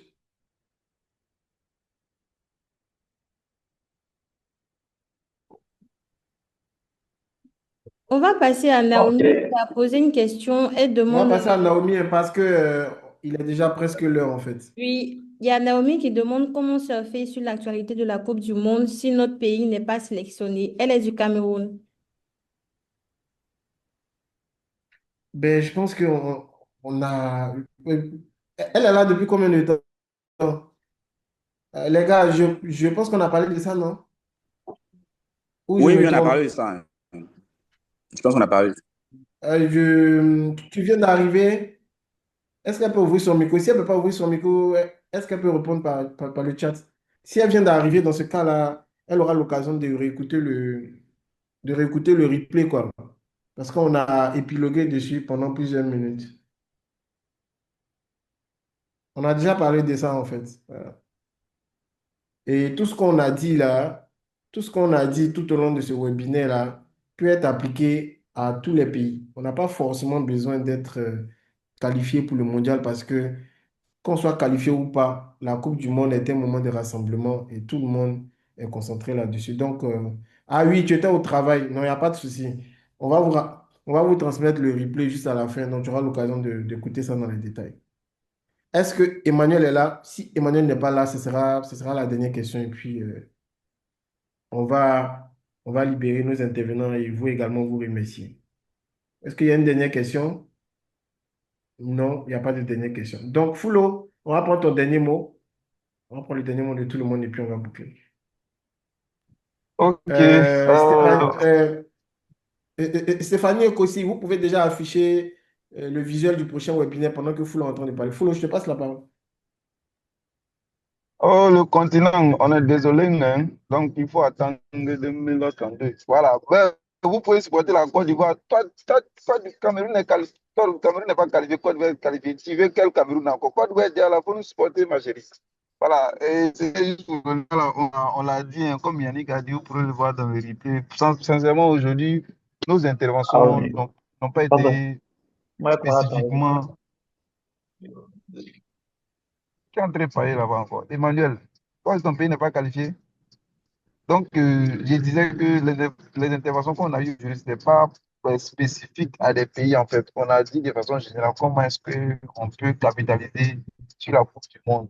Donc, je pense que si vous réécoutez le replay, je pense que vous allez trouver des idées. Mon mot de fin est que, franchement, là, cette Coupe du Monde va être assez particulière, en fait, parce qu'on aura 10 représentants des pays africains. Et c'est vraiment dommage qu'une grande nation du football de ce continent, que le Cameroun ne soit pas là. Sinon, quand tu prends aujourd'hui, on a vraiment les pays qui bavardent beaucoup en Afrique qui seront dans cette Coupe du Monde. Tu prends le Cameroun, tu prends la Côte d'Ivoire, on est là. Tu prends le Sénégal, on est là. Tu prends, comment on appelle ça, la RDC, ils sont là. Comme j'ai dit, c'est vraiment le Cameroun qui commence. On a un cocktail explosif des grandes nations de football. Quand tu prends l'Algérie, le Maroc, l'Égypte qui sont là. Donc, ça va être une fête africaine. Déjà, la Coupe du Monde, c'est quelque chose de particulier. Mais dit qu'on aura 10 pays africains, ça va être particulier. Donc, franchement, que votre pays soit qualifié ou non, faites votre veille, marquez les esprits. Parce que même si vous n'arrivez pas aujourd'hui à faire des contenus qui poussent votre pays, parce que votre pays n'est pas là, vous avez la possibilité de marquer les esprits à travers cette Coupe du Monde et de prendre de vous positionner par rapport aux autres événements qui arrivent. Parce que le football est fait à aujourd'hui de sorte qu'il y a pratiquement une compétition tous les 2 ans. On va finir cette Coupe du Monde en 2027, il y a la CAN. Vous voyez. Donc, dès qu'on finit la canette, vous allez voir qu'il y aura autre chose encore. Il y a toujours des compétitions aujourd'hui. Donc, cette Coupe du Monde 2026 peut être l'occasion de vous implanter, de marquer les esprits. Donc, faites votre veille. Préparez-vous en amont. Si c'est compliqué, prenez attache avec des agences, que ce soit des agences comme Totem ou bien d'autres agences vraiment bien constituées, ou bien que ce soit des particuliers, des gens comme Yannick qui font un travail incroyable, ou bien que ce soit Louis chauffe canal avec affaire des parents là. Il connaît tout, que ce soit des communications écrites, que ce soit des communications. Donc, franchement, on a une belle panoplie ici aujourd'hui dans ces webinaires avec qui vous prendre à tâche. Sortez juste un peu d'argent, ils vont faire un travail propre. Sauf que c'est on est déjà dedans parce que ça commence du 11 du mois prochain. Là, on est le 15. Vous voyez qu'il reste à peine peut-être 25 jours, environ 3 semaines et puis donc, on est vraiment dans la courbe.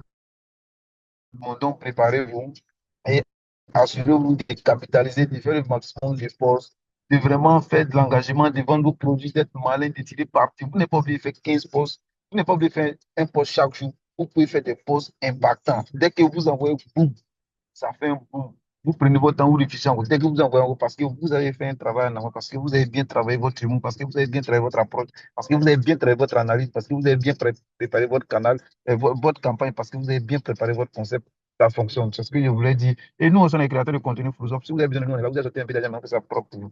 Merci. Merci. En tout cas, vu que notre plateforme La Veille sera disponible à partir de la semaine prochaine, donc ceux qui vont prendre l'abonnement mensuel pourront se connecter directement sur la plateforme parce qu'on fera aussi du contenu, pourquoi pas en temps réel, pour pouvoir vous pousser en fait des contenus qui pourront vous inspirer. On pourra même aller beaucoup plus loin avec la communauté qu'on va créer autour de l'outil pour vous permettre également d'avoir du contenu pour vous inspirer. Abraham, ton dernier mot?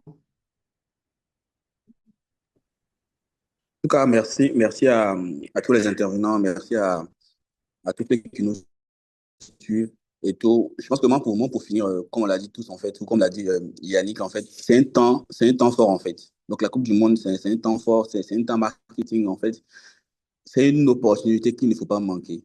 Voilà. Donc, on peut se servir de ça. Donc, pour parler du Nord, pour mettre en avant une Nord, on peut essayer de connecter une émotion, voilà, capter en fait cette émotion-là. On peut aussi miser sur l'expérience et tout. Donc, il ne faut pas manquer. Il ne faut pas se dire non, mon pays n'est pas qualifié ou au moins, en tant que marque X, Y, je ne me sens pas légitime en fait à prendre la parole en fait sur le sujet.